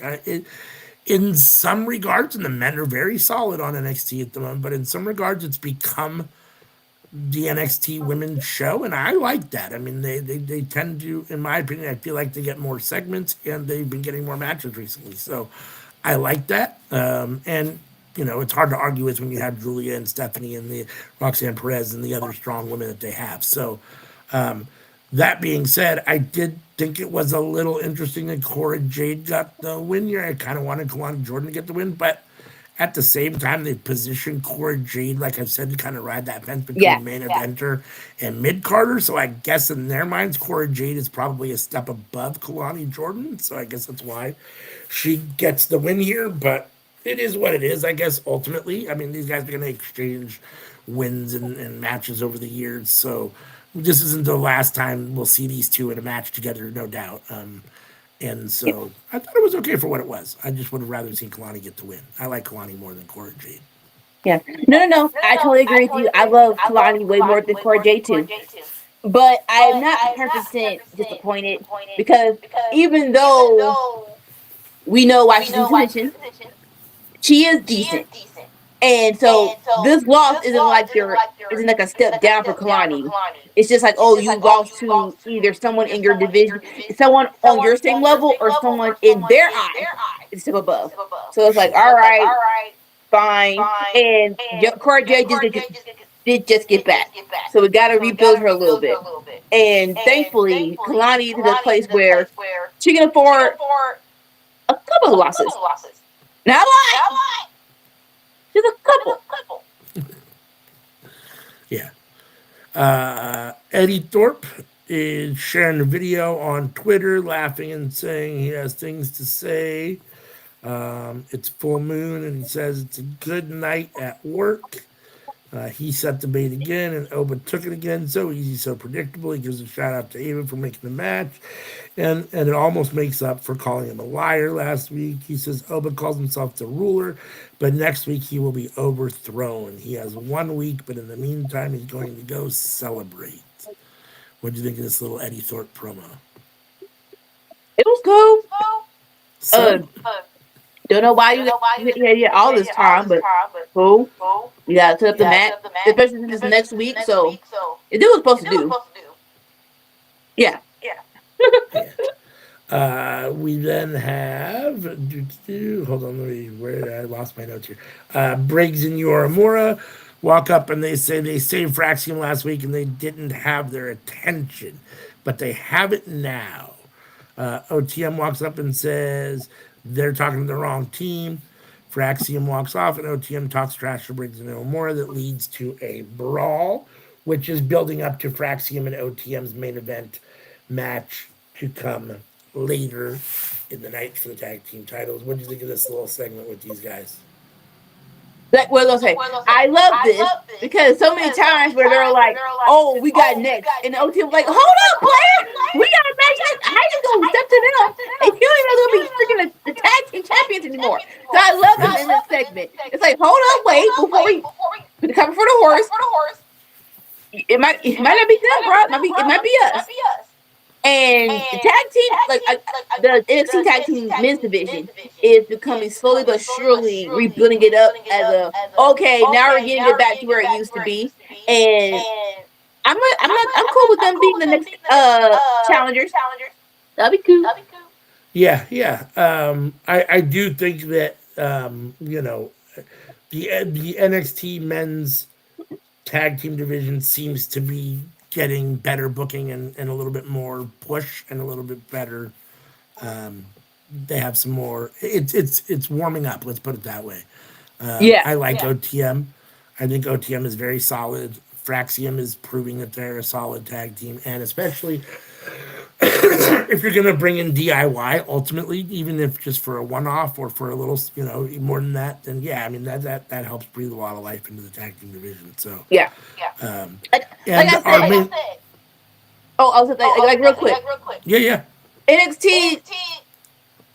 You should have your main people, but it should be the spot where just like, I want to come home, let's have a little fun. And so like DIY just coming home just for a little bit. I need that. Yeah. That brought us to our main event match of the night. There is one more segment after this, but this is the main event match of the night. It is a WWE NXT Tag Team Champion match. Fraxium versus OTM. And in a very solid match. OTM, I thought, looked very good. I thought they showed that they deserved to have this match. Fraxium did ultimately get the win. Axiom got the Spanish Fly and then the Golden Ratio for the pin, which there were moments where I thought OTM was going to win and I was really excited. And that's nothing against Fraxium.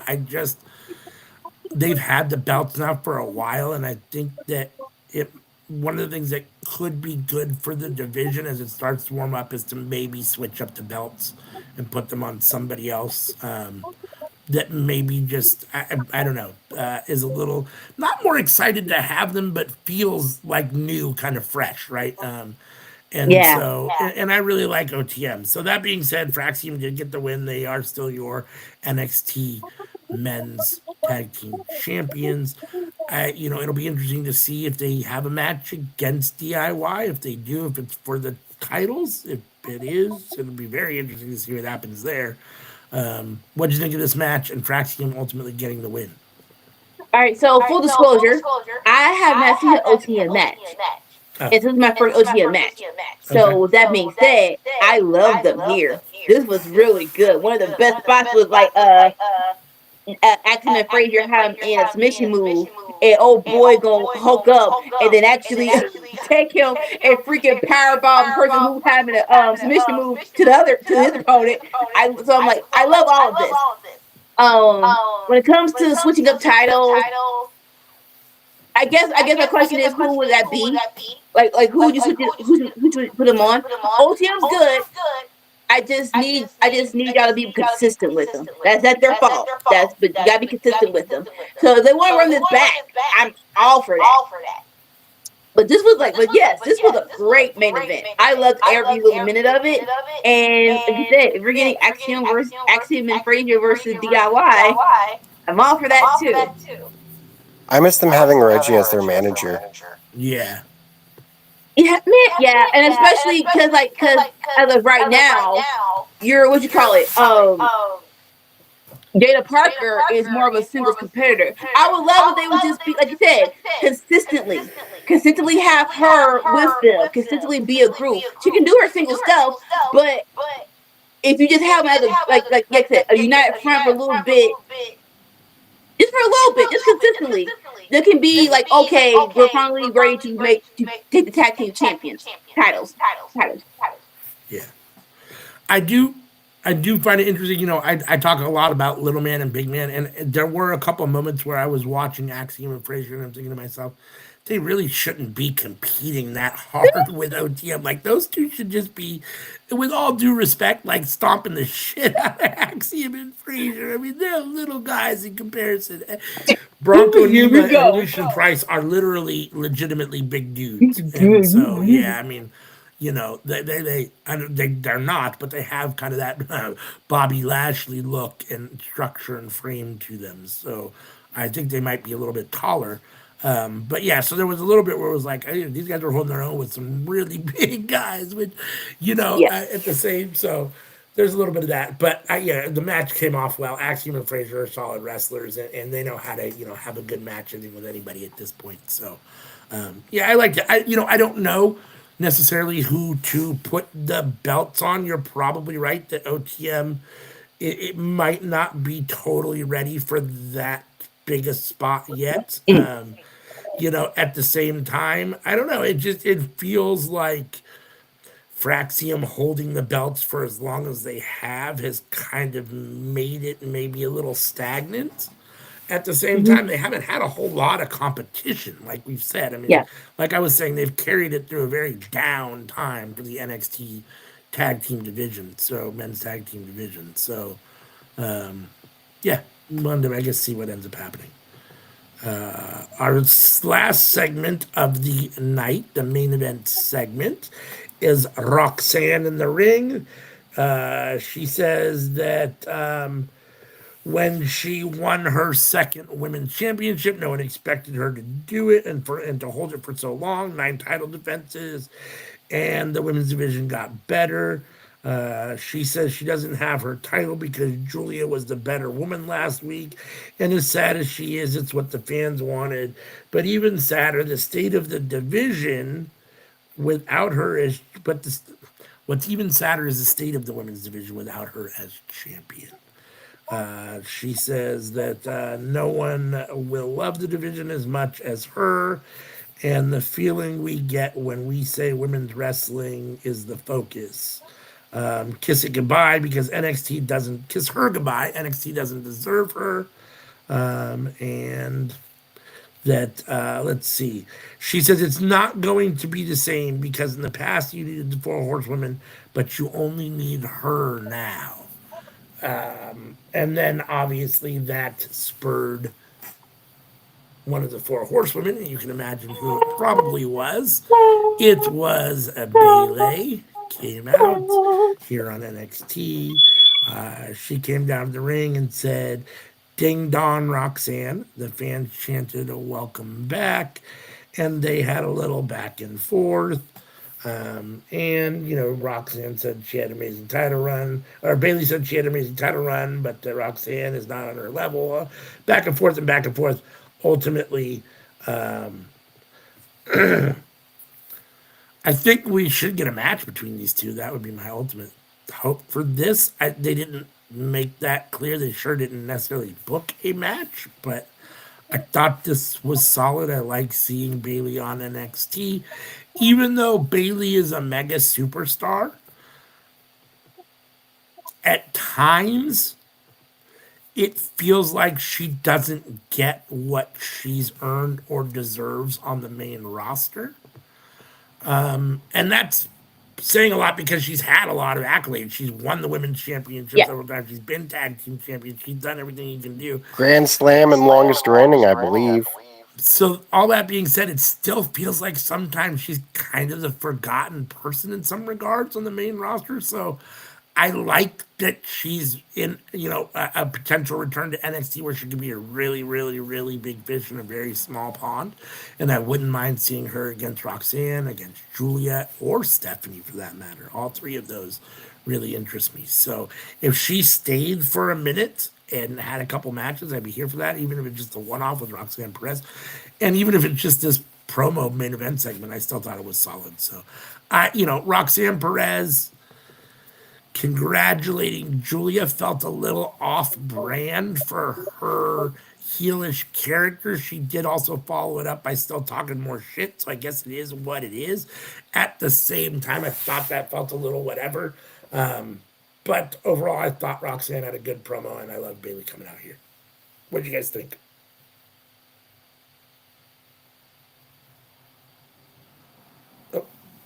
Sammy, you go Good first. shit. What'd you say, Sammy? I said good shit. Good shit. That sums it up. We'll give Anika a second, and then she'll give us her Okay. opinion. No, my niece will be my niece. But so full disclosure, and I do this. Opening the fourth wall, I watched this while you're saying it. I'm not done with it. So that one time you were talking, and I was off the screen and muted. I would scream my head off when I saw Bailey. Like, yeah! Yeah! Because no, like as even if what you call it, it's been a year. Anybody who was part of the black and gold brand of NXT, when they come back, it's a big deal. It's a big, and I think Bailey. It's been over 6 years since she's been here. I want to say the last time she was in NXT, they were doing the Survivor Series. She was beating up Shayna Baszler, but that was 2019. So just hearing her come out and like we don't know who like, hey, it's like homecoming. Welcome back, boo. Welcome back. And again, everybody's trying to help Roxanne, bro. It's like, ma'am, we believe in you. No one's saying that you suck. You actually are pretty good, but you talk a lot. I'm not sure what happened where you talking a lot, bro. But it's cool. So she was like, and I love the stuff they did because it really is like, even though you love this, there is going to be a moment where you have to move on. You have to go to the main roster. And it's gonna be, it's gonna be. It was so many times where like, oh, first close woman left. It's not gonna be good. But then here comes Asuka. Oh, Asuka left. It's gonna be good. Oh, here comes Io and Shayna. It's like it's just like even though you had a great run, it's gonna the division's gonna be fine.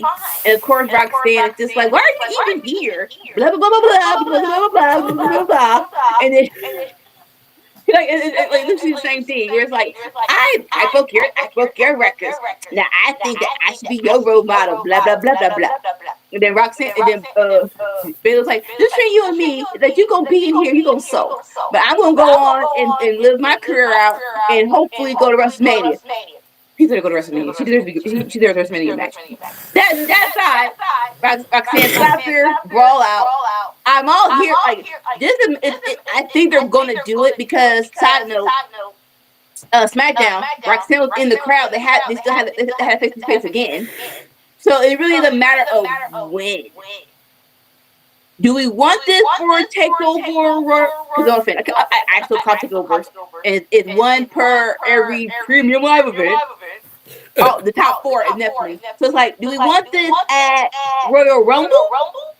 Or do we want this around WrestleMania? Either one I'm fine. It's happening. It's a matter of when. Yeah. No, I'm definitely here for it. Sammy, what do you think? Are you here for Bayley and Roxanne?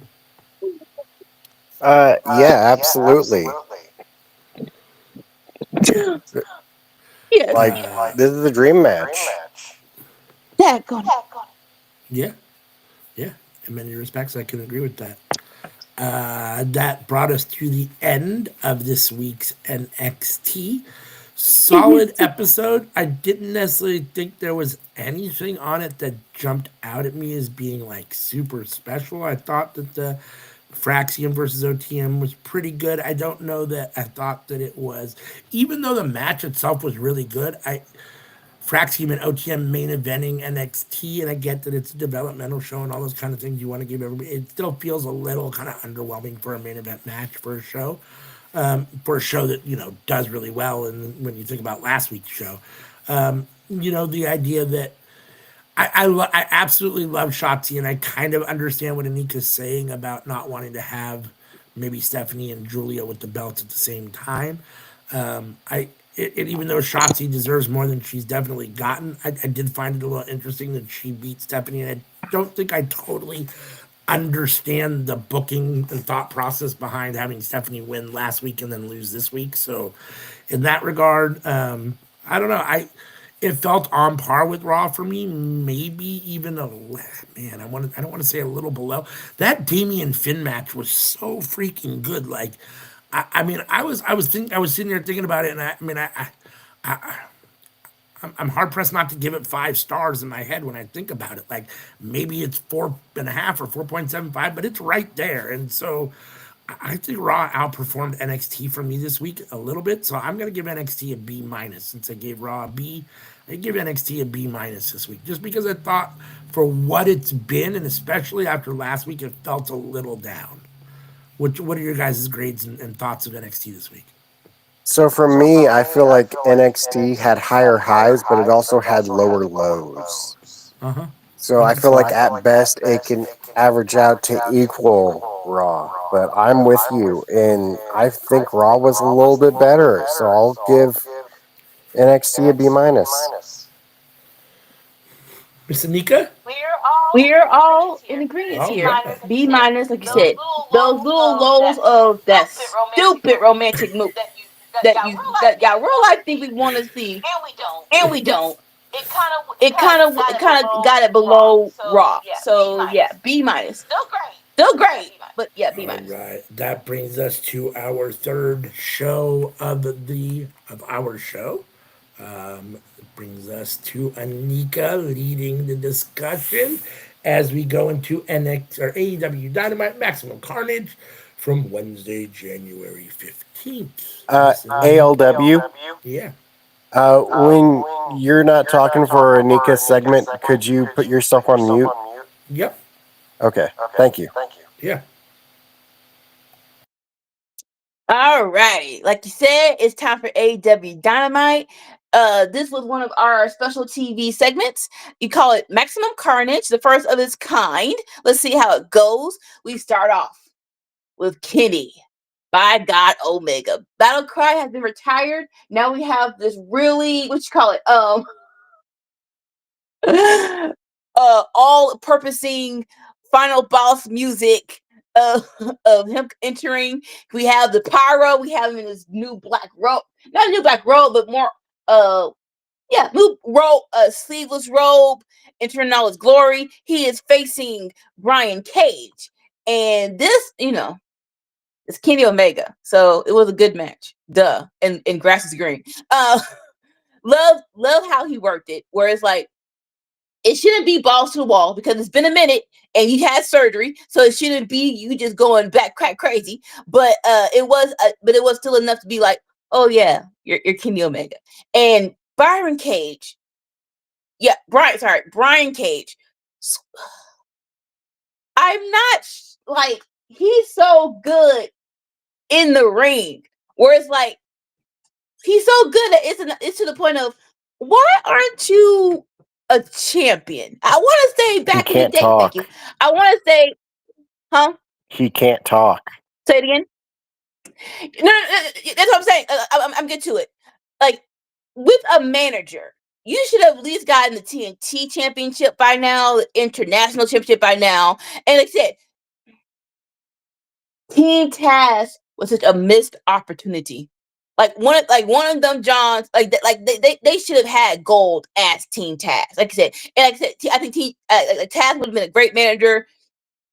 He didn't adopt Callis family. I'm hoping that him and what's his name?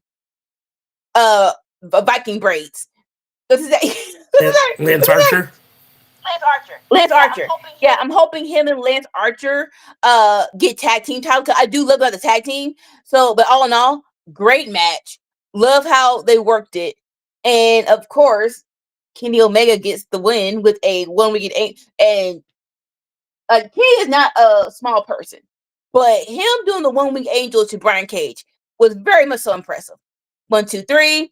But of course, Brian Cage is part of the Don Callis family, so they have to come out and attack him on behalf of your boss man, Don Callis.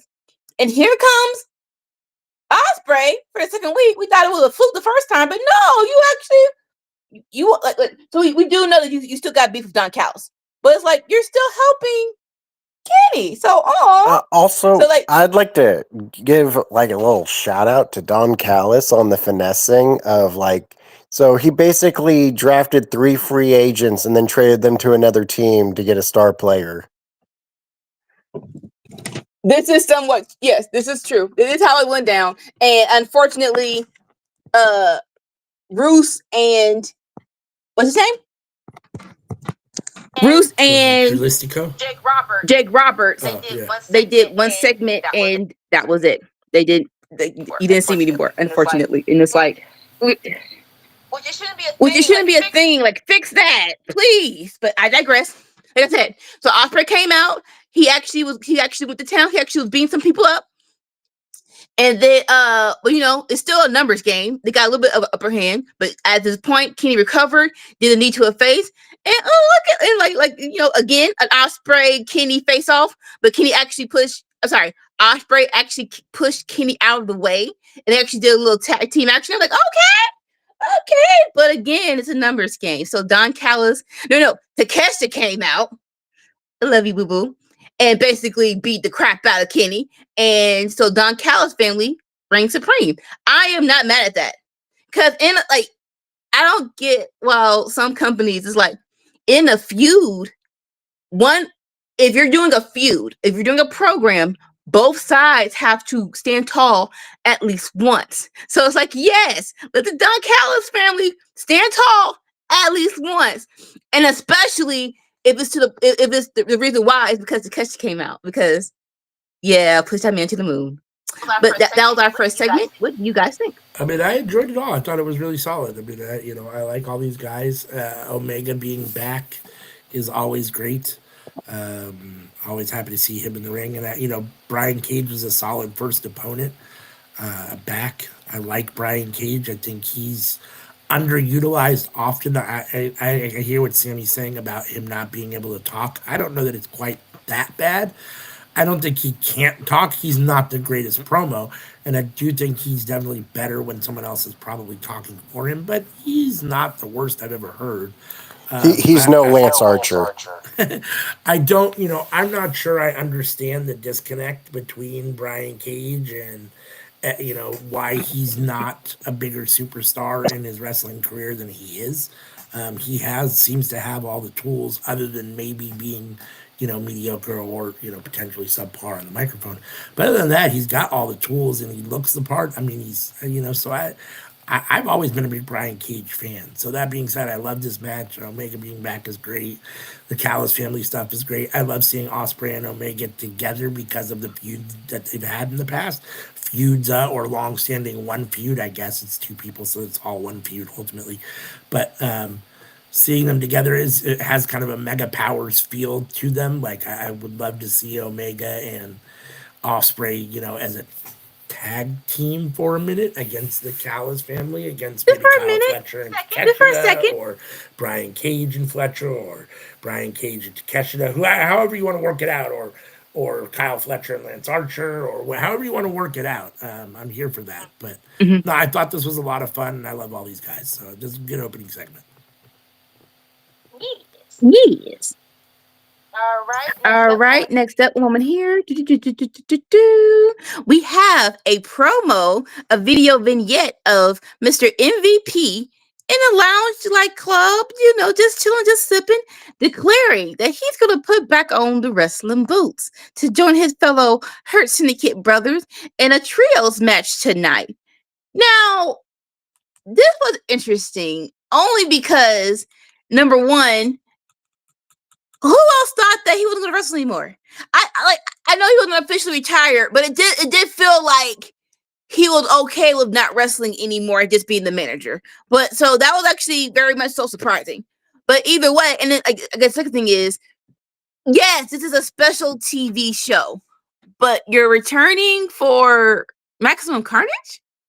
Like, in my mind, if you're gonna like you are a very solid wrestling character where when you come back to wrestle, it should be somewhat of a big thing. So in my mind, like maybe not Maximum Carnage, maybe Fight for the Fighter Fest, or what's another one? Grand Slam. I feel like one of those you should be like, okay, I'm officially returning to in the ring. But again, but as a vignette, I actually loved it was real smooth and I loved all of this. Any thoughts? As a MVP fan, I enjoyed this, and I always liked MVP as a wrestler. I never thought he never struck me as maybe being the most, talented in the ring worker, but he was always solid. I do think his specialty and where he really is in his bag is on the microphone. I think that's where he does his best work. So, yeah, I was a little surprised to hear him coming out of retirement, I guess. Not retirement, but putting the wrestling gear back on here again. Yes. I assumed at some point we might see it, but like you said, this was kind of an odd spot to see it. That being said, I don't get why it's weird. What? I don't get why it's weird. Like, he's really not much older than the other two dudes in his group. He's 51. Yeah. Shelton Benjamin's 49 and Bobby's 48. I guess like literally they all would have been in high school together. It just feels like he's been out of the ring in a competitive fashion for what feels like a really long time. Yes. And so it just seems, every once in a while, for like the last 5 years, he comes out and does something periodically. And I just thought it was kind of like, and you thought maybe kind of an odd spot to do it. Maybe there was a bigger spot to maybe do it at. But that being said, it is what it is. And I just, I thought he looked good for what he is. We'll talk about it later, I guess, when we actually get to the match. But no, I was kind of excited also. I thought it was kind of odd, but I was also excited to see what we get because I like MVP. So, and then, as always, he's swaggy and he's great at the promos. That's where he's in his bag. So I thought this vignette came off great. This is perfect for MVP in the Hurt business. So. Any more thoughts, Amy? He's definitely the best promo of the group, but he's also the worst wrestler of the group. He's not a bad wrestler. Like, let me just make that clear. He is not a bad wrestler. He's just the worst wrestler of the group, but the best promo of the group. Yeah. Oh no. Like no one's saying that he should be taking another title, but it's really like if you're gonna come back as a wrestler, just like a little bit more special, just a little bit. That's it. But yeah, and this was, and like you said, we were talking about the match later on, and now we're gonna have a New York Jericho minute. Look, we have already had our thoughts on views about Chris Jericho still wrestling and not taking a break off of TV, but I think they now have a recipe where it's like, okay, it's not totally dreadful, and I can live through it. So this New York minute, if you haven't watched Collision. More so rated FTR and the Learning Tree have had this feud. It is surprisingly so entertaining. Like if nothing, watch Big Bill versus Adam Copeland. That was so freaking tasty and delicious. But going on to this New York minute, Jericho announces that it's going to be the Learning Tree and D Riders versus rated FTR, and yeah. Look, who? I'm not saying it again. We can't say we can't say words on the internet or we're gonna get flagged. So the writers, let's call them the writers, Moxley group, whatever you need to get through it. It's going to be the Learning Tree with Moxley and his group. How about that? That's good. Is that good? Versus rated FTR and who else? We can just call them the not BCC. No, that's so disrespectful. We're not calling them the not BCC. That is so freaking disrespectful. Now who the frick are rated FTR going to tag with for this match? Cause I forgot. I'm drawing a blank too now. It's not Hobbs. One moment here. I'm drawing a total blank. Do. Wait, 1 minute for this Wait, 1 minute for this commercial break. 1 minute for this commercial break. Okay, so who is Moxley feuding with right now? Because it's a lot of people, and he's not really and he's not really honing in on anybody right now. Who isn't he feuding One with? moment. That's the question. Yeah, exactly. Yeah, exactly. So Who? wait. Almost got it. Give me a minute. Come on. I am watching the wrestling news. Give me a minute. Okay. He said, Moxley will be on the same thing. All right, so either way, it's going to be Moxley and his team with the learning tree against F-rated FTR in terms of their choosing. That's going to be a 12-man tag. And Brian Keith probably might have said one of the best lines in his learning tree career. He's like, do the mother. It's like, why would you just shout that? And the reaction that Big Bill and Jericho got when he just shouted that was hilarious. Do the mother. It's like, what the? Yes, it is, Brian Keith. Yes, and he's like, but I guarantee you that Jericho and Moxley will be on the same page, which means they're not going to be on the same page. So, what do y'all think about this New York Minute that took me longer than a minute to review?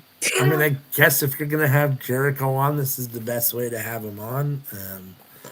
At the same time, I'm not a Jericho fan. I know that one of his,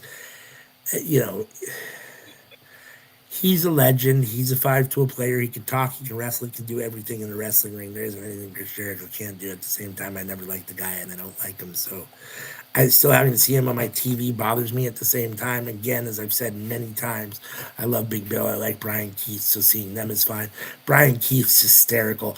I love the contrast between the happy Bill and the happy Jericho and the stoic, borderline angry, pissed off Brian Keith all the time. It's amazing. So I love that. At the same time, I do worry that Brian Keith and Big Bill still aren't getting enough of their own, that they're still that Jericho is overshadowing them, and that I don't want for either of them. I don't. If splitting up the learning tree results in Big Bill and Brian Keith going away or falling through the cracks, then keep the learning tree. If you're gonna break it up and you're gonna actually push Brian Keith and Big Bill as single stars or a tag team, whatever you want to do with them, then that's fine. I'm happy with Jericho going away and whatever. The problem is Jericho won't go away. He'll just come back as something else. Yeah. He won't. So, yes, he won't. Here's my thought process to it. I want more time for Big Bill. mm-hmm. I'm afraid if they break up the learning tree, it means less time for Big Bill, more time for Jericho. Yeah. So, unfortunately, yeah. Yeah, no, I mean, unfortunately that's probably true, and Brian Keith for me in there too. I mean, I want to see more of Brian Keith. I really like him, so I don't know. That being said, I mean, this 12-man tag team match should be what it is. I mean, as Anika so eloquently put it, the D Riders are exactly that, a bunch of D Riders. No, we're not. I'm just kidding. I'm just kidding. But yeah, no, I mean, I'm here. I'm here for this. I'm here to see how it plays out. So. All right. Next up, we have another video. A day in the life of a CEO. Mercedes Moné. Basically, definitely, this was one of her day in the life when she was in New York. She was like, number one, go on TV. Basically, she did an interview with Sherry Shepherd show, and that was cute. Back in nice little connection. If you forget, her son's a major wrestler, and I believe her son's favorite wrestler was MVP. So I remember that when she was actually on WWE, she actually came out with MVP at one time. So that was actually cute. And then she's like, okay, after that, train. He's here in the ring, training, working out with her trainers or fellow workouters, not sure, warm-uppers, that, like, not that, stop. And so it's like, basically, like, in this, like, basically pumping her up as being a not 4-time champion, but carrying 4 belts and being Mercedes Moné. I love this, where I think we're moving the needle on her character. There's nothing, like, we've all seen, like, okay, she can still wrestle, she can still go. It's just something about her character that clicking with the audience. And this was a great video. It's like, okay, we're slowly but surely smoothing out the edges of her character. Well, it was cute. I loved it. Any thoughts? Yeah, I mean, I thought, for what it is, it's fine. I mean, it for anybody that lives under a rock or has been living under a rock or is just popping out now, it does a little bit to kind of introduce you, I guess, to Mercedes Moné a little bit more. Yeah. People are, if you're a wrestling fan and you've been around and you've been watching, you all know who Sasha Banks is. And that's definitely a different character than Mercedes Moné, right? Mercedes Moné is a lot different. A little bit. In my opinion, I mean, it's still Mercedes. So you can only get so far away from the person itself. And she is what she is. And she's kind of always, to a certain extent, the same way. But Mercedes Moné character, I'm sorry, Mercedes Varnado is who she is in general. And so they're never strayed too far away from who she is. She's that kind of person. At the same time, the Mercedes Moné character feels a lot more kind of glitz and glamoury and jet setty and more kind of than the Sasha Banks character ever felt to me. Not that Sasha Banks necessarily felt salt of the earth or normal per se, but not quite as as Mercedes Moné does. So Grandiose. And so I thought this does a good job of showing people kind of what the Mercedes Moné experience is like. And so I mean, I liked it overall. I mean, I like Mercedes. She's in her bag. It'll be interesting to see what. I'm curious to see. I don't know. I mean, what happens with Camille ultimately? Like the whole thing, they fell out. Camille went away, and she hasn't been back. I mean, I haven't seen her unless she's been on. So is she real life hurt? Like her arms in a sling. Is she I real don't life know. hurt? She might be. I mean, it's weird. I haven't seen her do anything, so I hope she's not really hurt. But I'm curious to see what ends up becoming of that because I'm assuming at some point they have to put a bow on that. She's going to come back and want something, as far as a match, I would imagine, against Mercedes. We talk about Mercedes being one of the best women in the world when she's going right. So her having 4 belts feels somewhat fitting, I guess. I mean, all over the world, she is one of the best at the moment. So, yeah, I like Mercedes. Yeah. So I'm here for it. Any thoughts, Sammy? I feel like her character's finally coming together.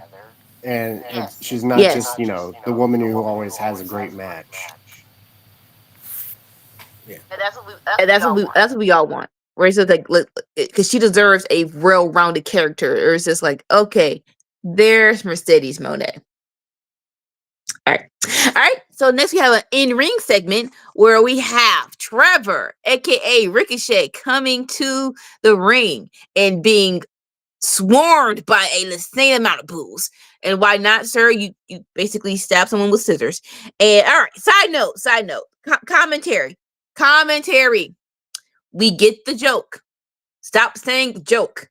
Whereas, so Ricochet proved that scissors beat paper. We get it's been 3 weeks. We get the joke. Stop saying the joke. It's over. Okay? We get it. Now, side of the Ricochet, this crazy person has the scissors in your pocket. You can keep that because that's insane, and that goes towards your character. You can keep that because that's insanely crazy. But side note, yeah. So Ricochet goes to the ring again. The boos are not stopping. This is Dom levels of heat. So either fight it or push through it. I love what Ricochet did. He was like, you know what? I don't even say nothing. A picture's worth 1,000 words. And so he points to the Jumbotron, and you can see the picture where he went back crack crazy and stabbed Swerve with the scissors.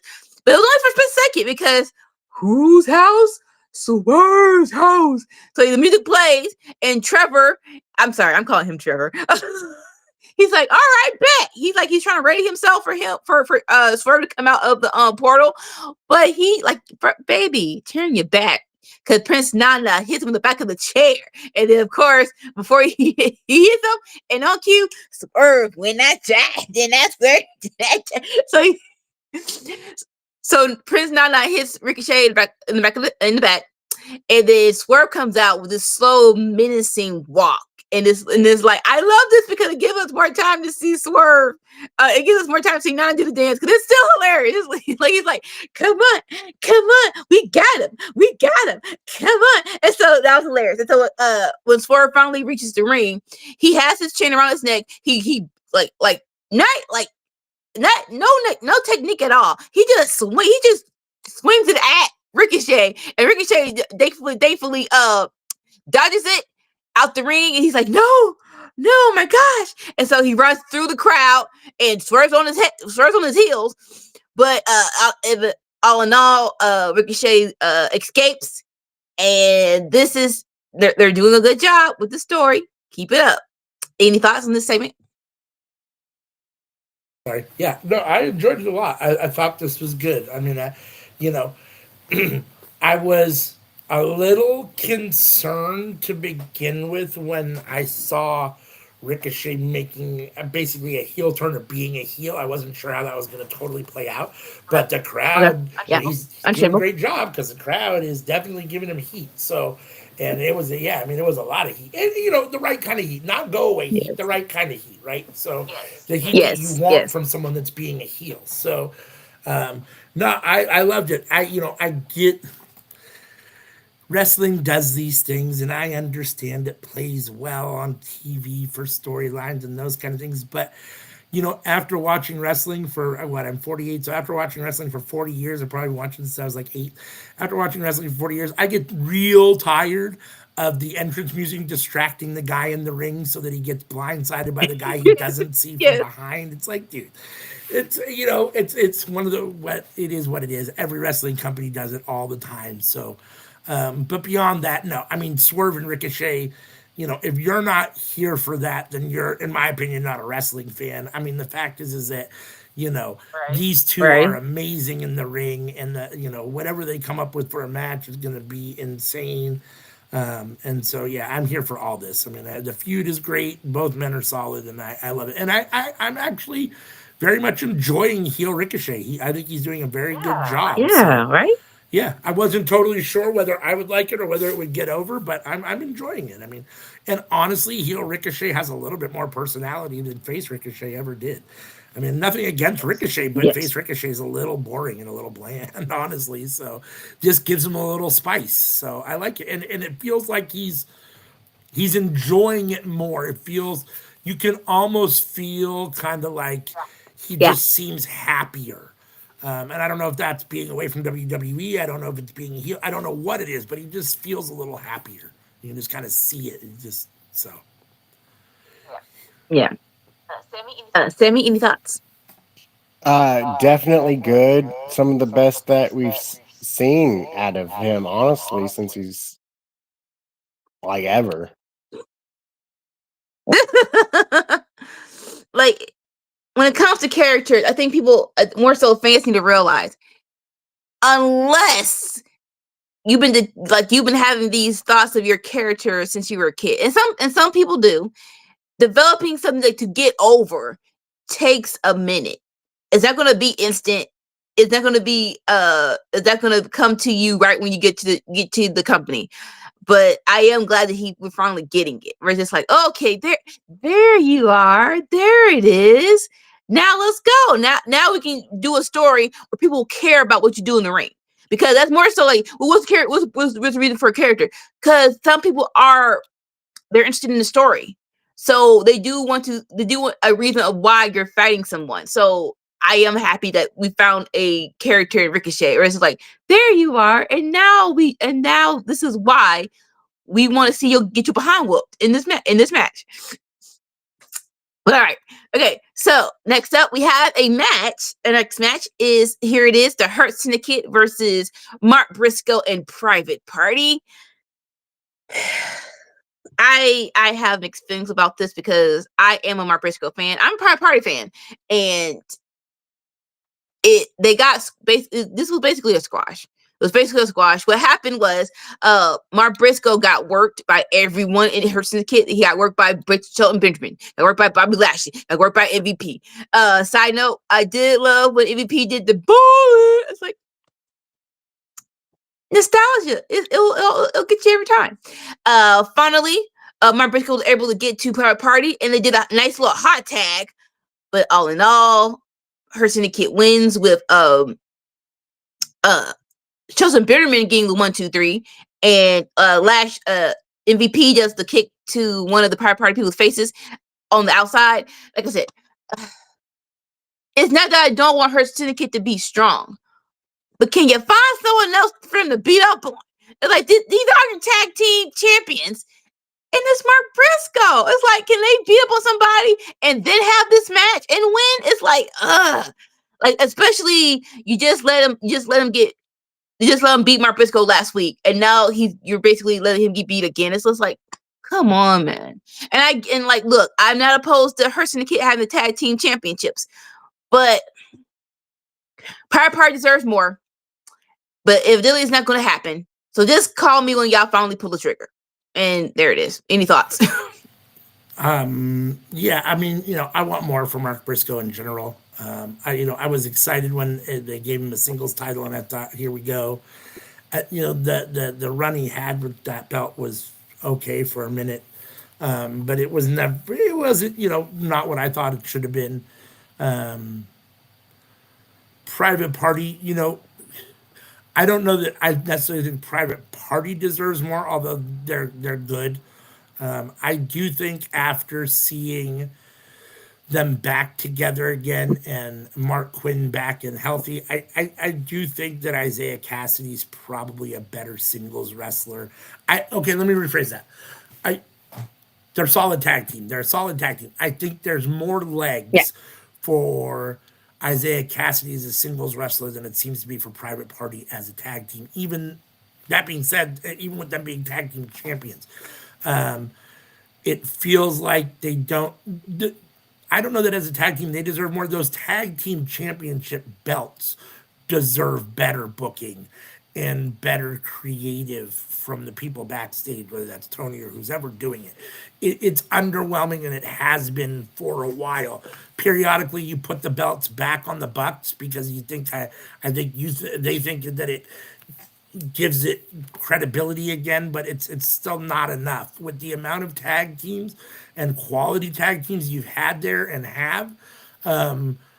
Overall, it needs to be much better than it is. And nothing against Private Party, but they always felt like an underwhelming tag. They felt like underwhelming tag team champions to me, even when they won the belts. Like, they were hot, and I understand why they did it. At the same time, it's Private Party, who you have never booked that way, and now they're tag team champions, and they like to do this. I feel like they even though they booked the Acclaim a lot stronger than they did Private Party, or than they had Private Party, and even though they were over with the Scissor Me Daddy stuff, it still felt like it was a stretch to a certain extent to put the titles on them when they did, and on some other teams that they put them on when you've had other teams. So I don't know. I mean, the tag team division overall in AEW men's has been very underwhelming for me for a while. So, and Private Party, I think, is just a symptom of that. And I don't know why they don't care more, but.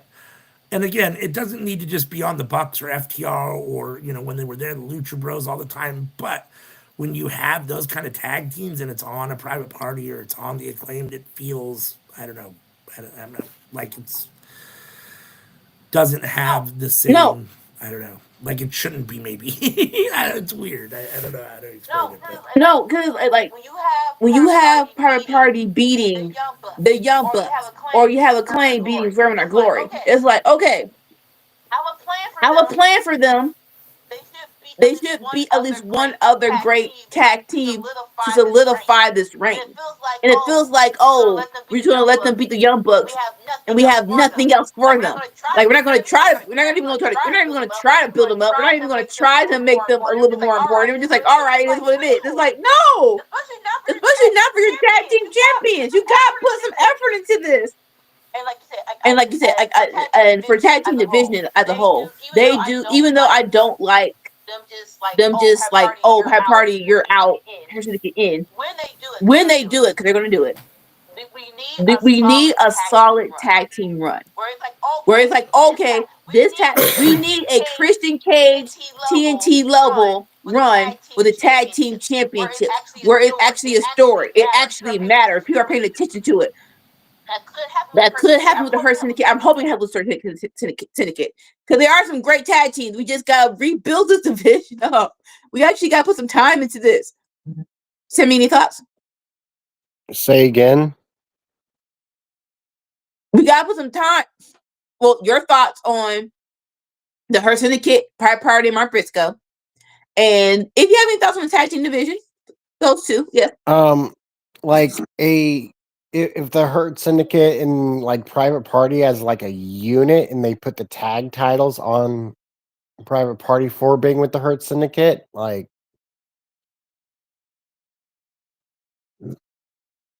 money. Well, yeah, you keep going. Like No.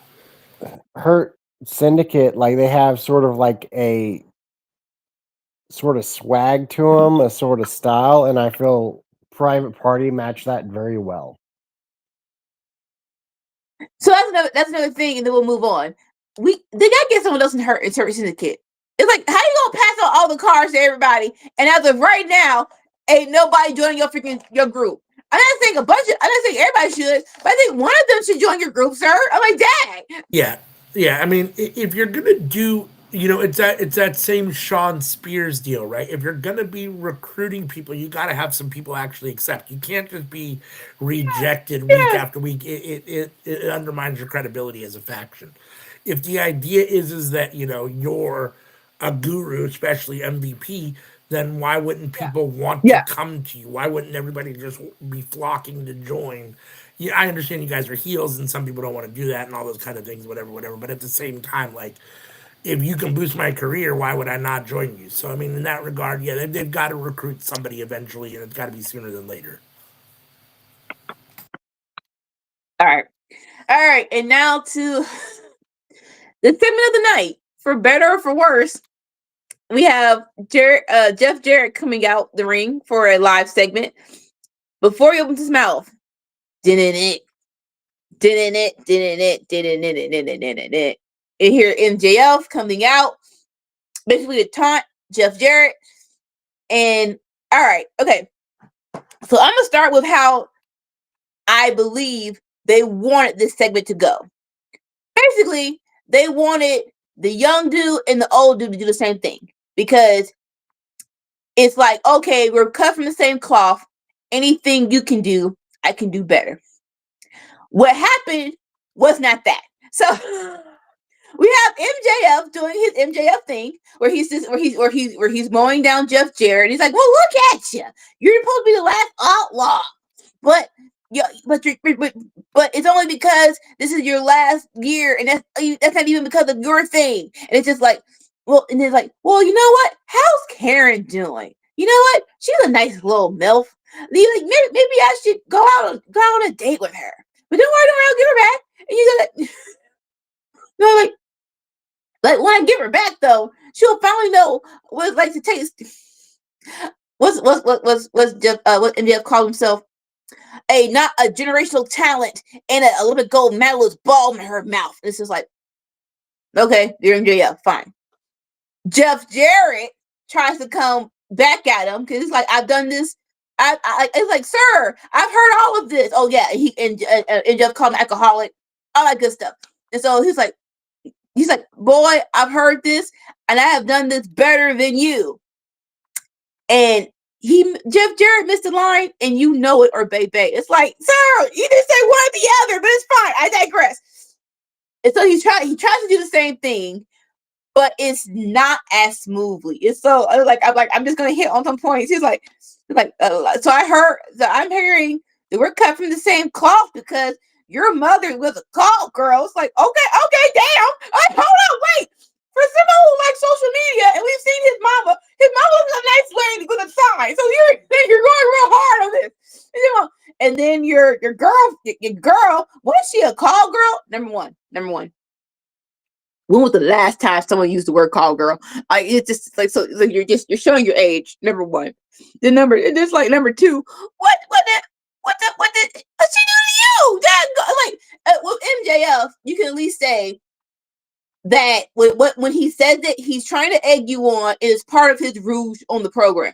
It felt like Jeff Jarrett was just saying random insults, and it's like, sir, I need you to have a pinpoint of why you're doing this. It's like you're just saying it. And so he says a bunch of other stuff. And well, is there anything else I would that I forgot that Jeff Jarrett said about his girl? Like, no, and so it's like, yeah, and your girl's been around a time or two. It's like, okay, fine. And then so MJF tries to bring this around where he's just like, look, you just want the AEW championship. I need it because as soon as I left, these people deserted me. So when and as soon as I lost it, it wasn't my fault. These people left me. So now I have to win it back so I can shove it down everyone's throats. Sir, you are a little. So then that's the scared. And then Jeff Jarrett's like, you're a scared little kid. You're a scared little kid, and that's why you need me because you don't know how to do this. Case in point. And then Jeff, what does MJF say? He says something where basically that keeps Jeff Jarrett over the line. And what's the line? What's the line? Daggone it. Oh, I don't know what he said, but evidently he said something, and then Jeff Jarrett loses it, and he starts going to town. Oh, yeah, there it is. So he was like, "How does it feel using?" So yeah, he was like, "Sorry." Because this, like, I don't want to go through the segment. The segment went 14 minutes, and that was 5 minutes too freaking long. Actually, 8 minutes too long, but whatever. So he's like, that's what Jay says. Like, I need the World Heavyweight Championship, and Jeff Jarrett, you just want it. You realize think that you deserve a retirement match because you was Owen Hart's best friend. How does it feel to use his death for you to get ahead? And that was the point of why Jeff Jarrett went crazy. He started attacking him. Security came out. They tried to separate him. Not sure when Karen got into the ring. MJF held her like a punk he is, and then shoved her and then escaped. Like I said, I understand what they're going for. I just needed, honestly, Jeff Jarrett to do better in this situation. Where just like I said, your insults, it's like you're just randomly saying stuff, sir. And it's like, I need you to have a pinpoint. At least MJF had a pinpoint of why he was saying this stuff, and you did not. So it wasn't as good as it could have been. Thoughts?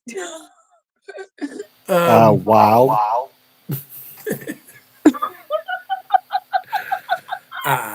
Yeah, I mean, I'm not a Jeff Jarrett fan, and at the same time, I didn't have the same response to it that you did. I thought that he held his own, and I thought that the insults that he hit MJF with seemed to be pretty on point. I mean, the difference is that MJF's intensity, and there were moments where he was far too intense and a little over the top, but you've got to be a little bit more intense and drop him with a little bit more kind of bass in your chest than Jeff Jarrett did when you're given the little one-liner zinger type things. But, MJF is a low-hanging fruit guy, and Jeff Jarrett's a low-hanging fruit guy. So they both went for the low-hanging fruit insults here. I thought this was fine. I mean, is MJF correct that is Jeff Jarrett correct that he did this before MJF did it and better? I don't necessarily know. I will never say better. I mean, he definitely was a douchebag heel before MJF, but he wasn't the first one. I mean, MJF takes a lot of inspiration from a lot of people, I'm sure. So, and, sure, Jeff Jarrett has been a legendary heel and douchebag for a long time. Yes. So, in that regard, I can kind of see the potential similarities. I thought it came off a little bit better than I think Anika thought it did. And I'm not a Jeff Jarrett fan, but I thought that he actually held his own here. I'm not interested in Jeff Jarrett versus MJF, which is ultimately what we're going to get. That bothers me, but it is what it is. But as far as just a promo off, I thought this was okay. I didn't have a real problem with it. Like, let me be very clear. I don't care about what he said. Like, if you're gonna talk about my people, I can talk about your people. It's fair game. He could have been smoother about it. That was my thing. See, I need to be way smoother about it next time we do this. If we ever do this again, send me any thoughts. I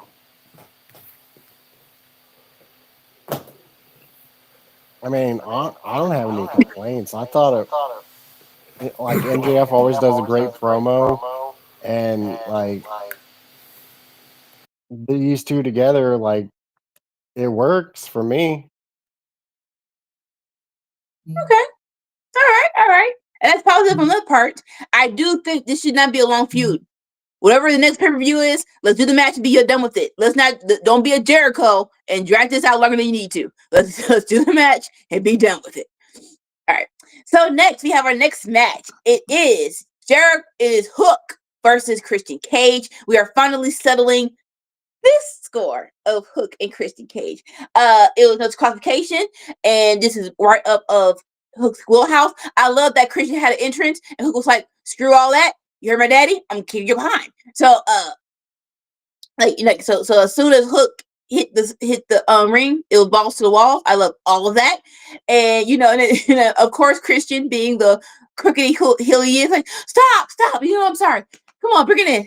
I love you. I want to be your father. Come on, bring it in. It's like, no, fool, my dad's right there at the freaking commentary table. I love that Taz with that commentary. He's like, I'm looking vicariously through my son as he getting his behind this jerk's behind. He said, of course, it's number game. The patriarchy was out there. Nick Wayne and what is his name? Kip Sabian. And of course, Chibata came out to help because that's your boy. And so he's like, still. Craziness ensues, still going for it. All in all, Hook got the 1, 2, 3. But it's like I said, it's a numbers game. They're attacking Hook. After the match, they're attacking Hook. They're attacking Shibata. And then we hear the horns.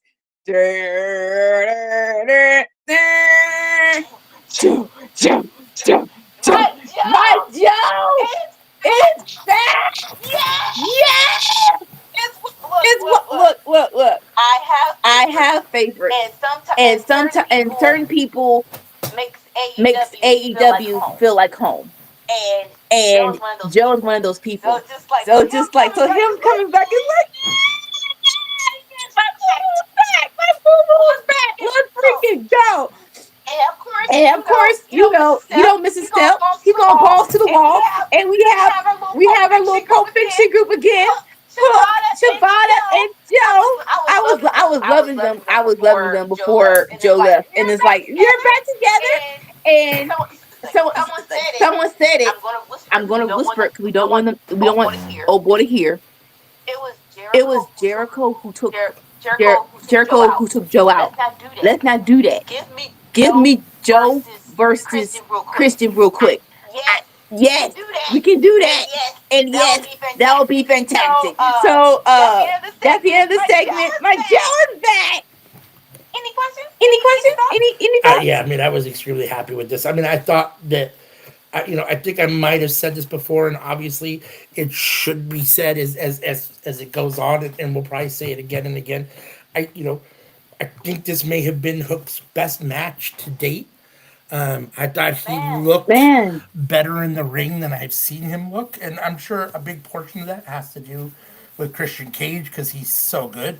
At the same time, they booked this well, and they built up to this, and they let this simmer for a certain extent. To a certain extent, I thought they'd almost let it simmer kind of too long, and that we kind of maybe had missed the boat a little bit, but it definitely didn't feel like that last night when it ramped up. So in that regard, I still really enjoyed it, and I'm glad that they're kind of tying a bow on it to a certain extent, and at the same time keeping it going, because with the return of Samoa Joe and Shibata, we're definitely going to get, I've got to imagine, another 6-man tag match of some sort, right? I mean, so I'm here for that. Joe is just that dude.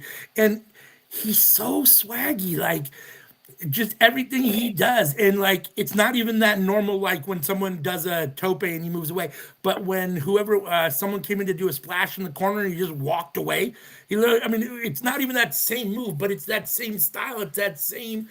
Joe's just that guy, and it made me laugh. That spot made me laugh, and it's like, yeah, here's Joe. So yeah, I mean, I'm always happy when Joe's around, and Shibata, Joe, and Hook together, I mean, that's, in my opinion, that's gold. And if you're going to have a learning tree and you're going to put someone like Hook under a learning tree, Shibata and Joe is about the best you could probably get. I mean, Hook can't ask for a lot better. So I was hoping for a second that Taz might get involved because he was about to, but I also understand why he doesn't. So, and, you know, with Joe coming back, obviously we don't need Taz involved. So, yeah. So I mean, this worked well for me. I was happy for all of this. So Yeah, and like someone like piggyback a little bit. Someone's like iron sharpens iron, and maybe the reason why Hook isn't getting better is because you have not put him in position to face better wrestlers. And that's how I was kind of mad. I was kind of sad when Joe. Like, I know you got to make your money, do your thing, but it's just like when he left, it's like you're not gonna let Hook get better. Who's gonna face? And Christian's cool, but they haven't had a match. Thankfully, they have a match. And like I said, this feud has some fresh legs. Don't have to be long. Again, don't have to be long. When is the next? I want to say the next pay per view is Australia in February. Let's end it there and be done with it. And I'll be happy I camper. agree totally. All right, and so next we have some backstage jaw jacking where after the men's gauntlet from last week. ALW, what you think? There you go. Yeah. So like I said, the men's gauntlet was last week, and some people were a little bit mad. You know, what I was gonna say. Undisputed Kingdom, they were like, "Hey, you're the reason why, Jay White, you're the reason why we didn't win." And Jay White, like, I don't care about y'all, but I do care about you. I want to beat. And Daniel Garcia, y'all know how I can get it. So I do love this little segment where it's like basically we're setting up some little mini matches come out of the gauntlet. Yes, I'm here for all of that. So we're gonna have Kyle O'Reilly facing Daniel Garcia for the TNT title, and if we have some matches between either Adam Cole or Roger Strong versus Jay White in the meantime, between time, I'm here for all of that. Is this excite any of y'all? Yeah, no, I'm here for all of it. I mean, Daniel Garcia versus Kyle O'Reilly should be very interesting. They're both solid technical wrestlers. I think Daniel Garcia should be able to hold his own in a catch can wrestling match with a guy like Kyle O'Reilly. So I'm looking forward to that. You know, I'm not the biggest Daniel Garcia fan. I was never super high on him like CM was. And I do think that since he's had the belt, it's been a little underwhelming. Now, they haven't given him anything to do. That's not necessarily his fault. They haven't given him a whole lot to do. But if you're going to continue to not give him a whole lot to do or have it be an underwhelming run, then you might as well put the belt on Kyle O'Reilly. I wouldn't mind seeing that and just switch it up. I mean, I'm not a big fan of hot potatoing belts, and at the same time, it does feel like Daniel Garcia's had it for more than just a drink, more than just a cup of coffee. So, and hasn't really done a whole lot with it. So, that being said, I could also see, Daniel Garcia getting a big win over Kyle O'Reilly and then feeling like that kind of solidifies or, improves his run so far. So maybe that's the way they go. I don't know. Daniel Garcia for me doesn't have a whole lot of personality. The most personality he really seems to have is when he's dancing. And so in that regard, is he the best person to have the belt on? I don't know. I think there's other people that probably are better suited to have the belt and kind of, carry the division around that belt than him. But that being said, Kyle O'Reilly also isn't necessarily like the biggest personality either. I mean, he's a little bit more animated and has a little bit more personality than Daniel Garcia, but he's not super not like anyone showing up to necessarily hear Kyle O'Reilly talk, or he's not the life of the party either. So it is what it is, but it should be a very solid wrestling match. And yeah, I mean, I'm definitely here for the other stuff. I'm drawing a blank. Why am I drawing a blank right now? But yes, I'm here for any of the other matches that come out of that potentially. Jay White. Yeah, I mean, I love Jay White. So. Yeah. Sammy, any thoughts? Nope. Yeah, no. What I was gonna say, real quick, if either the international title or the TNT title has to be the workhorse title. One of these titles to be just like purely, I wrestle, I win, repeat, and it feels like I'm not sure why I haven't done that. Like this, Yeah, it's like, come on. I'm pretty sure this is why we made one of these titles so y'all can just wrestle and showcase the freaking brilliance. So let's just it's not that hard. So do it.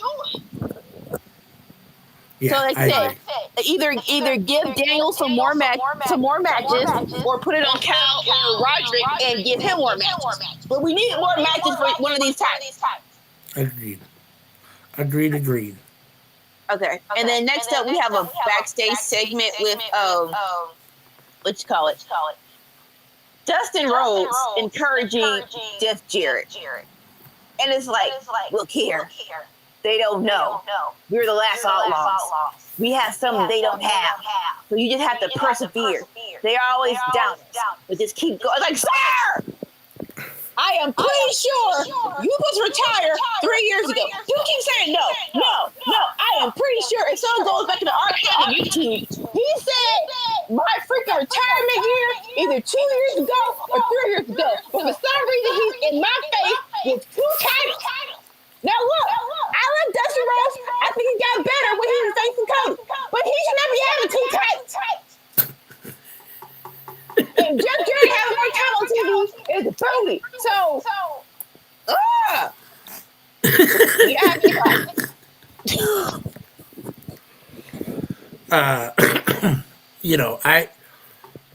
I've never been a Jeff Jarrett fan. I've always had my views on Jeff Jarrett. I always thought basically kind of what MJF said during their little promo off, which is you had to go get your own company to be a champion. You had to have your dad buy you a championship. You had all these things, and I just never really cared for him as a general person. I am a West Coast extreme liberal, and a lot of times I don't relate to kind of that what feels like good old boy kind of country-esque rednecky type white dude, which I think Jeff Jarrett has always kind of come across as throughout his career. Yeah. That being said, I really, really, really like. I liked Owen Hart a lot, and I really like Dustin Rhodes. So, and both those guys seem to me to be good guys, and they like Jeff Jarrett. So I'm missing something, I guess, somewhere. Maybe Jeff Jarrett's a better guy than I think he is.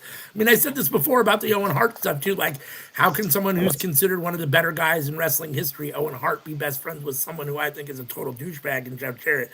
Like, to me, that seems like a hard dichotomy or contrast for me to reconcile. And at the same time, it is what it is. And Dustin Rhodes, to a certain extent, is the same way. Now, to be fair, Dusty Rhodes, and Cody Rhodes, they're all Southern boys, and they're all kind of good old boys too, to a certain extent. So maybe it is. Maybe I have the wrong view of Dustin. Maybe I should have had the same view of Dustin that I've had from Jeff Jarrett over the years. I don't know.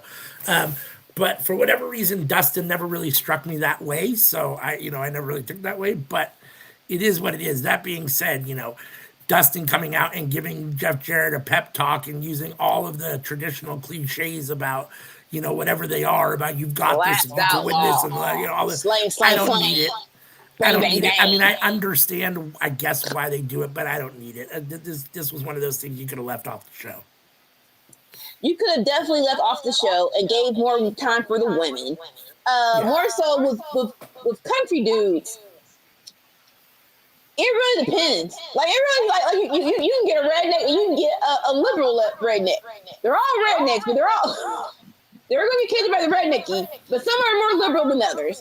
Yeah. And until, they come to your house with a white sheet, you never know. Anyway, Stephanie, thoughts? Yeah, some are more rednecky than the others. Exactly. All right. And so next up, we have the Women's Casino Battle Gauntlet. All right. I'm going to go through it and I'm going to have my views. We start off with the winner of the triple threat to be the first contender, Chris Statlander. And the person going up against her is Jamie Hayter. Before all of this, Mariah May comes to commentary, and this was perfect. She was so good on commentary. I can't even begin to tell you. I did love her, like, especially like hitting on Taz and Taz, like yes, Taz, stand strong. I'm like, ooh, I see your feet work going to go down. I'm like, I'm happily married. I will sing in the ring. I'm retired. Oh, all right, fine. Like yes. That's how you post. For all the men who are married or in a relationship, that's how you're supposed to respond. Exactly.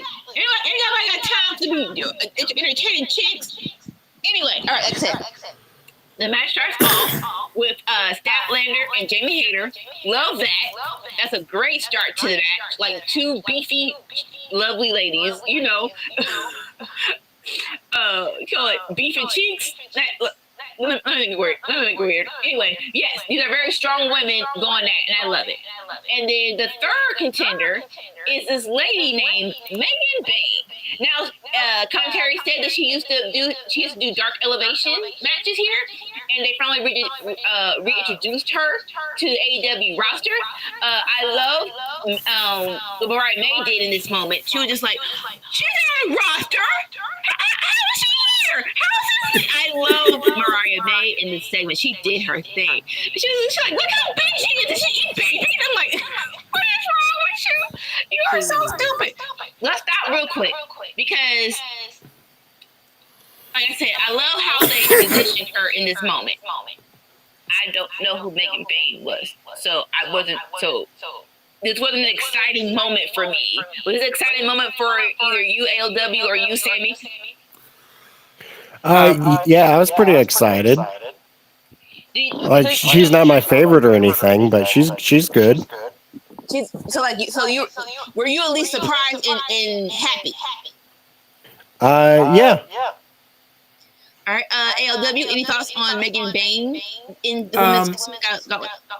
I honestly don't really have a whole lot of experience with her, so it didn't necessarily move the needle for me. I mean, I recognized the name when they said it, and I thought, oh, I haven't heard that name in a while. So, I mean, in that regard, it was like, oh, I'm kind of interested to see what's going to happen here. But, like, it didn't necessarily, it wasn't like, oh my God, here comes Megan Bain. It wasn't like, it's like when you find $1 in your pocket. It's like, oh, nice. It'd be a lot better if it was a 20, but, $1, that's cool.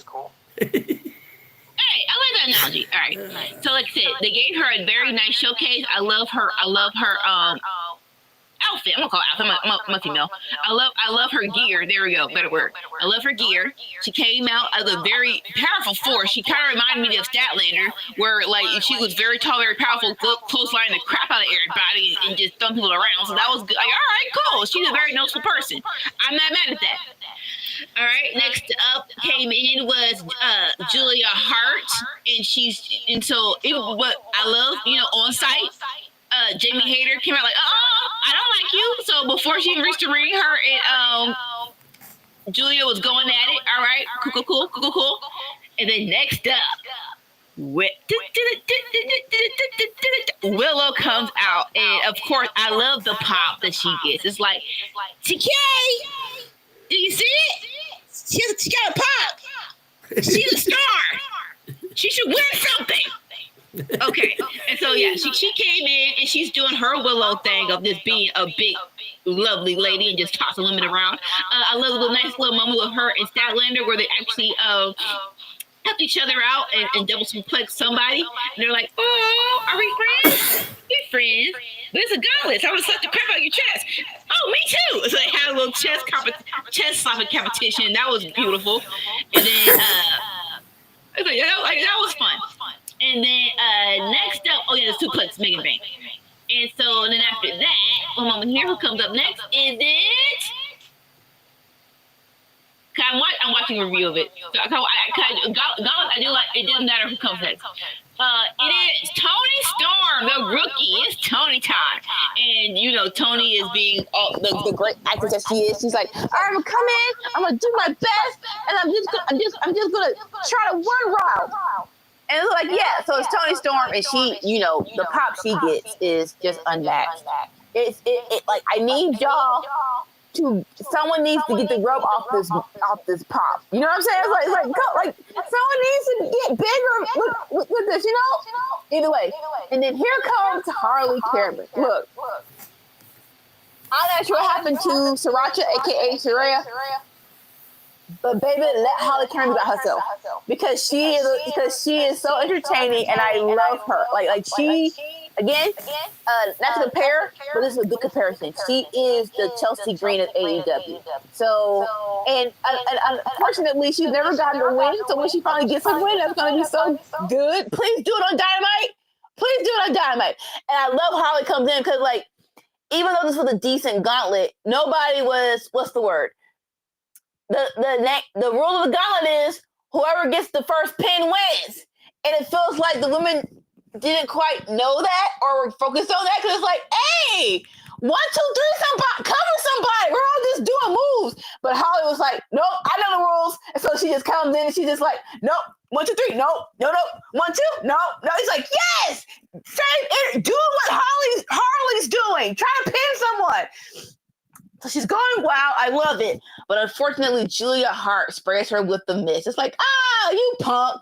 She clotheslines the back of her. But the rookie smarts of Tony Storms removes Julia from the ring and rolls Harley up. 1, 2, 3. Tony Storm is the winner of the Casino Battle Gauntlet, and he will face Mariah May. No, bruh, real talk, side note. I want to call her Megan so bad. I have no clue why. But Mariah May at Australia. And I love Mariah, where she's just like, hey, if she wants to add Delulu, I'm going to add Delulu with her. She's like, oh, the rookie won. Yeah, you faced her. No. I faced timeless Tony Storm. I'm not sure who this person is. But this rookie, I can definitely beat. Congratulations, girl. You did it. You made your people proud. Yeah, so... Listen, I love this story of Mariah May is going to capitalize on Tony Storm not remembering a doggone thing and probably treating her like a rookie. That's going to be very, very much so fun. More so, just don't drag it out. Because I feel like Mariah May and Tony Storm, the downfall of their story is no one got over and no one reach her up the card. So in that respect, let's not drag this out really long in my thing. But I would love for if we Mariah May the one who knocked some sense into Tony Storm, and that's the reason why she goes back to be Tony Storm up your behind. I love all that, but I don't want this to be a long like people are like, oh, this can go to Wembley. This should go to Wembley. Like let's not prolong this rivalry. They can take a break from each other and then feud later, but let's not prolong this. And another one more thing, and I'll be out. I wanted this match to have 5 more minutes. I was waiting for him to call a famous name. I'm like, come on, this is it. This is Dynamite. No, it's over. All right, I'm gonna y'all gonna crush my dreams all the day. So call me when she wants to leave or y'all want to put her up there. Because that kind of like, oh, okay, fine. But it was a decent gauntlet. Your thoughts? Yeah, I mean, I thought it was good. I mean, I enjoyed it. I agree with what you said. I think it was last week or a couple weeks ago. You don't want to do these too many times. We don't want to have too many gauntlet matches. Unfortunately, this wasn't the best of the gauntlet matches that they've had.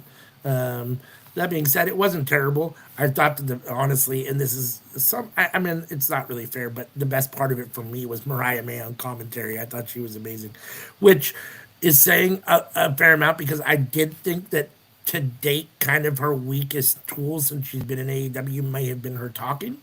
And so to have her on the commentary table and actually shine, I thought was really good. and she was able to show that she actually has some real personality and is, can actually talk and be funny and those kind of things. So yeah, no, I mean, Megan Bain being back is interesting. We've talked about needing a breath of fresh air to a certain extent, maybe in the women's division, and maybe she can be that, and maybe she's that new person that can come in and kind of maybe regenerate, re-energize the women's division again. Stat versus Jamie Hayter, I thought was fun. I'm here for that. Harley Cameron, I don't like Soraya, so as long as she's not here, it's fine. I don't necessarily have the same feelings about Harley Cameron that you do. Um, I, I can see the personality comparisons between her and Chelsea Green, but for me, that's about where they end. Chelsea Green's actually a really, really solid wrestler, and I haven't necessarily I don't think I've seen that necessarily from Harley Cameron. She's not bad, but I just think as we talk about levels, I think as a wrestler, there's Chelsea Green's a level above her. So, but I can kind of see personality wise a little bit Personality-wise. you know. Um, For me, I thought, even though she had a good outing, I thought Willow should have had a better outing. I did think, I did think that Mariah May did a good job of talking a lot of shit about Willow, which I liked because at least it keeps Willow in people's minds and it lets you know that she's in the mind of Mariah May. And then, Tony Storm, the whole schizophrenic, multiple personalities, the fact that now she has no recollection of her time as Tony Storm is funny and interesting. I mean, I have to start from the bottom. I've got to earn it. I've got to be whatever, all those things that she is now with the whatever this Tony Storm is, the rock star Tony Storm, I guess is what she is at the moment again. Yes. So, Rockstar Tony Storm. I mean, I'm here for it. Some of it's a little whatever because you've been at the top of the mountain, so it feels a little, but at the same time, it's that, three faces of Foley kind of thing. So one doesn't necessarily know what the other's done, I guess, to a certain extent, or is doing. So you can have the rock star that still feels like she needs to prove herself and get over it. Halftime was Tony Storm that feels like she's the best women's wrestler on the planet at the same time, I suppose. It is a little odd, but I do like it. I'm here for it, kind of the chaotic craziness of that. And Tony Storm's very good at doing it. So, yeah, I mean, I don't know that Tony Storm would have been my pick looking on paper when I was setting this match up to win the gauntlet match and have the next match with Mariah May. That being said, they still have unfinished business, I think, to a certain extent. So let's go ahead and, like you said, let's wrap a bow on it, give them one more good match. Let's lay it all out. Let's leave it all out in the ring and then move on. So, unfortunately, it's a ticket to Australia. If Tony Storm wasn't going to lose, like it wasn't 100% slam dunk. It was 75%. It's like, come on now, it's Australia. We're really going to have Tony versus Mariah in Australia. But I definitely hear you. When it comes to Willow, just before 2025, man, do something. Like, she should not just be I'm just going to put her in a position because she's good enough. No, she needs to be champion. Come on now. Yeah, and I feel like it's been like this with her. I feel like they've warmed her up and almost had her like it feels like at the top of the pile for a minute, and then they bring her back down, and it's almost like they're not totally sure what to do with her, which is kind of odd. It's not that hard. Put the belt on her and let her wrestle. Yeah, I mean, it doesn't seem hard to me either. So, all right, what was next? Sammy, thoughts? Oh, Sammy? We might have lost him. He might have fallen asleep. Oh, I was muted. Sorry. It's definitely a three faces of Foley situation, my book. The only thing is what's the third face? Sorry. No, I am mad. Yeah, I mean, you got the rock star, right? You got Timeless Tony Storm, and then there is another Tony Storm. Which one is it? It's the Outcast. It's the green Tony Storm. That's why this gauntlet sucks. How do you not get the three faces of Tony? Come on, man.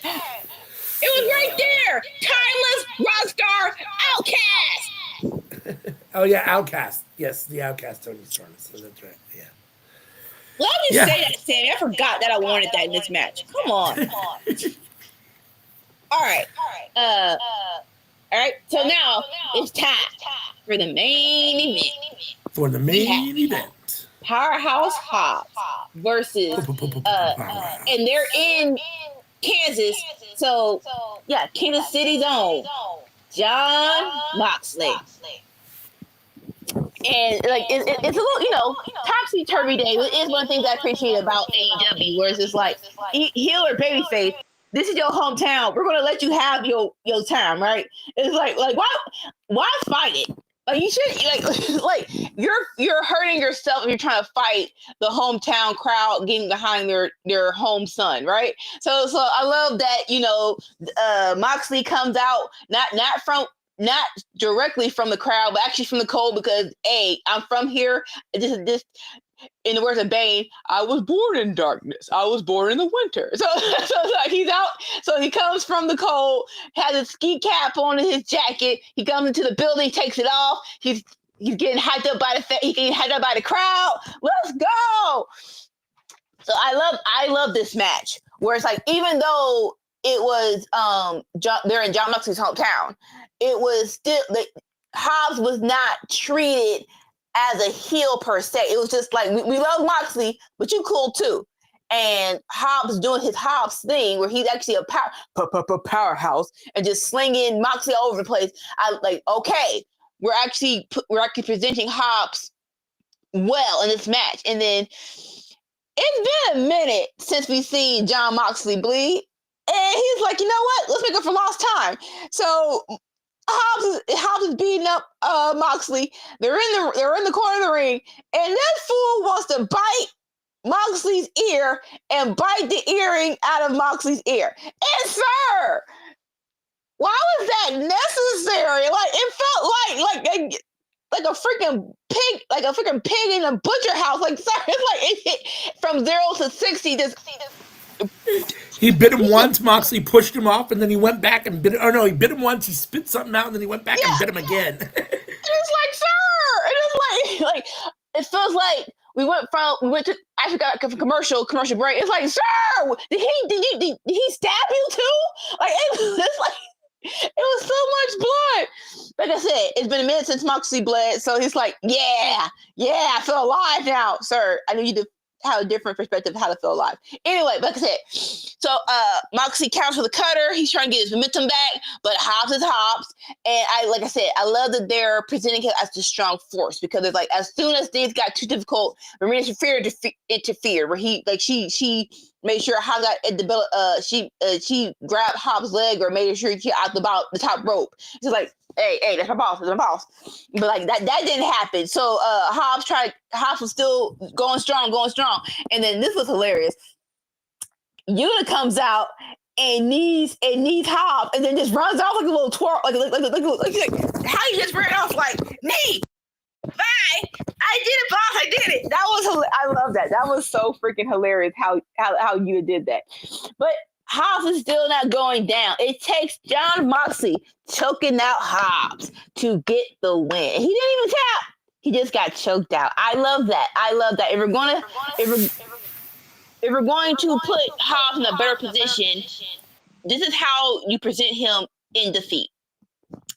Any thoughts? I enjoyed it for what it was. At some point, not that Hobbs isn't a legitimate isn't legitimate competition for Moxley. But that being said, at some point, Moxley needs to beat better guys in this reign as well. And he needs to be in more jeopardy in the matches, potentially of losing the title. I mean, even though Hobbs threw him around and Moxley took a beating and was bloody, it never really felt like there was a real opportunity for Hobbs to actually win the belt at any point during the match. So, and I never thought that Moxley wasn't going to win to begin with. So, in that regard, it was a little predictable in what it was. And, I understand why the D-Riders are with him everywhere, why they help him in every match. I get it. At the same time, I do think to a certain extent it's starting to maybe diminish John Moxley a little bit, just in the fact that it's been a long time since he's had a clean, just Moxley win where he's just Yeah. proven that he's the superior wrestler. So, in that regard, I don't want to see that become, kind of an underlying story, or, the thought process. I don't want to take away from how good Moxley is. And I also don't want some of the antics, the bags over the head, the screwdrivers, those things to overshadow how good he is, and I wonder sometimes if that's a little, that being said, this was fine and fun. Edge or I'm sorry, Adam Copeland and FTR, come out to help, and it is what it is. I mean, I'm here for that to a certain extent. I don't. Hobbs isn't a natural fit with them, and it's not like they're going to necessarily be a unit in any way, shape, or form. But yeah, I mean, it is what it is. Again, I knew Moxley was going to win. It was a solid match for what it was. It's still, even though Hobbs had a decent showing, I'm still going to call it a Moxley showcase, just because I think it was pretty unpredictable. Or it was pretty predictable that Moxley was going to get the win. So in that regard, I mean, I'm happy to see Hobbs in that spot, but again, I think that they need to get Moxley some better competition on this title run. Yeah. No, I totally agree. I think this was good for what it was, which was basically this is a special TV match, and we're going to showcase a new person. Yeah. So I love, in that aspect, I love it. But I am totally with you. I want my Moxley versus Jay White. I want my Moxley versus Hangman. Let's do that quick, fast, and hurry, please. Yeah. Before this reign is over. So I think that's the real reason why people aren't into it. It's like he's not facing people we want him to face. So either way, like I said, yeah. So after the match, D-Riders come in, beating up on Hobbs.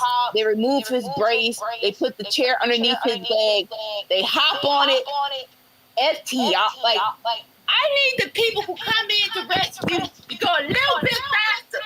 Like, y'all don't see what's going, like, where y'all see this? And they're like, oh, now we're, like, y'all late. Y'all already did it. Like, what's the point of y'all coming out now?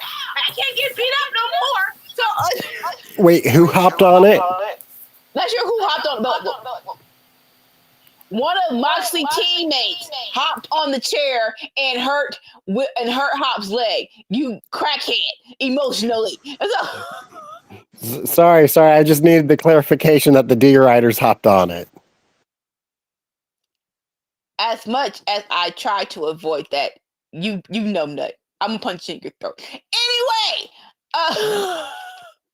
Anyway, so yeah, that was the end of the show. That was a little promotion of Collision. It will be John Moxley's team and Learning Tree, where there's FTR and parts of their children. That was the end of Dynamite. It didn't suck. It just had some mid points, but it was still good.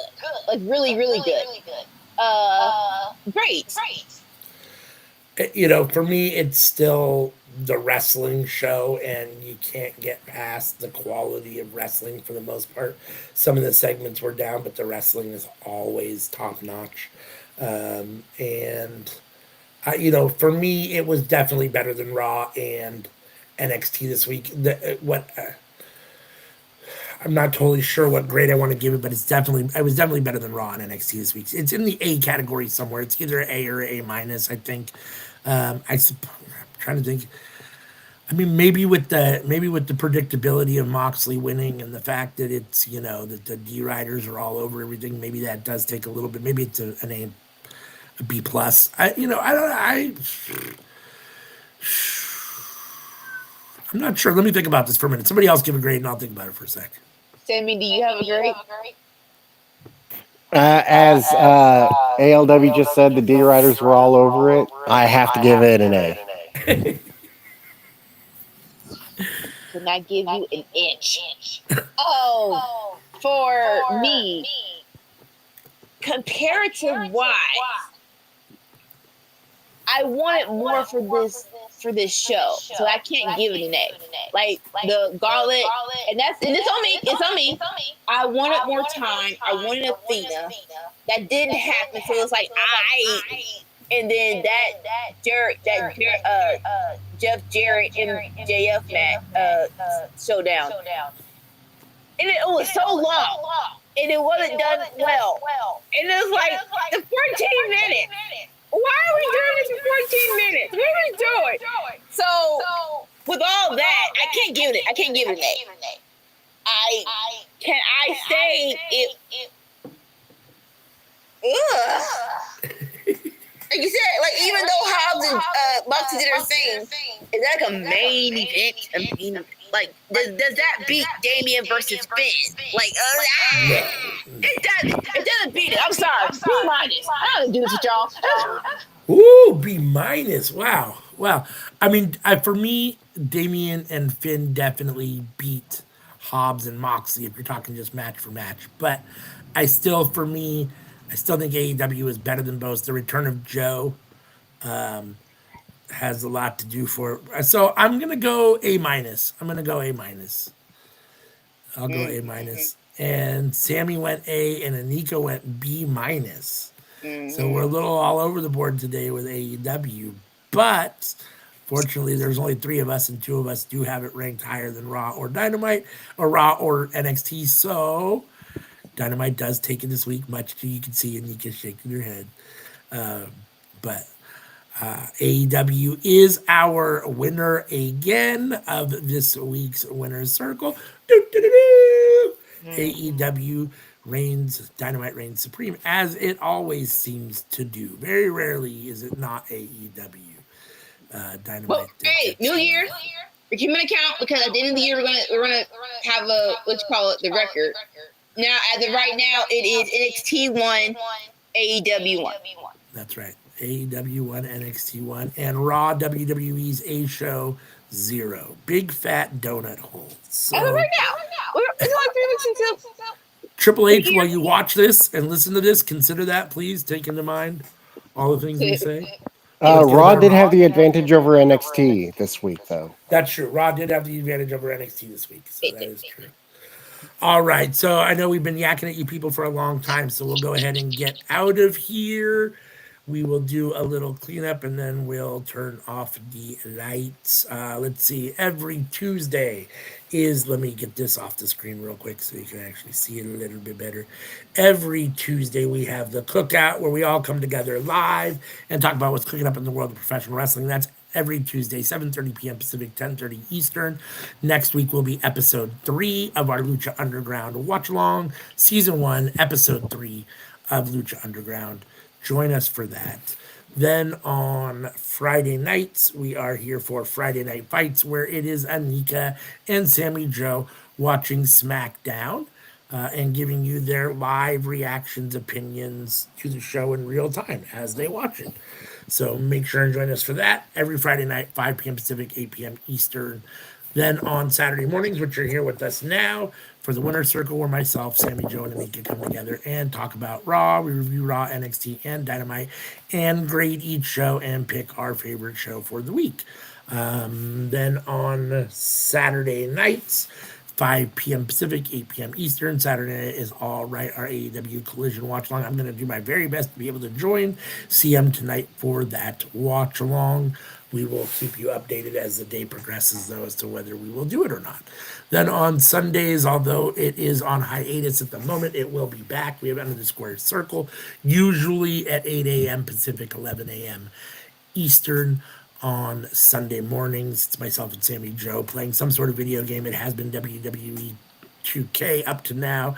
We're going to do some Madden at some point when I can get back to my PlayStation. So, in the meantime, you scan this QR code. That will take you to that'll take you to Linktree, which will take you to all of our social media, and we are everywhere that you can see on the screen. We are YouTube, Twitch, Facebook, Twitter, Instagram, or X, the Clock app, Blue Sky, Discord. So check us out everywhere. You can get to all of them from Linktree if you scan this QR code.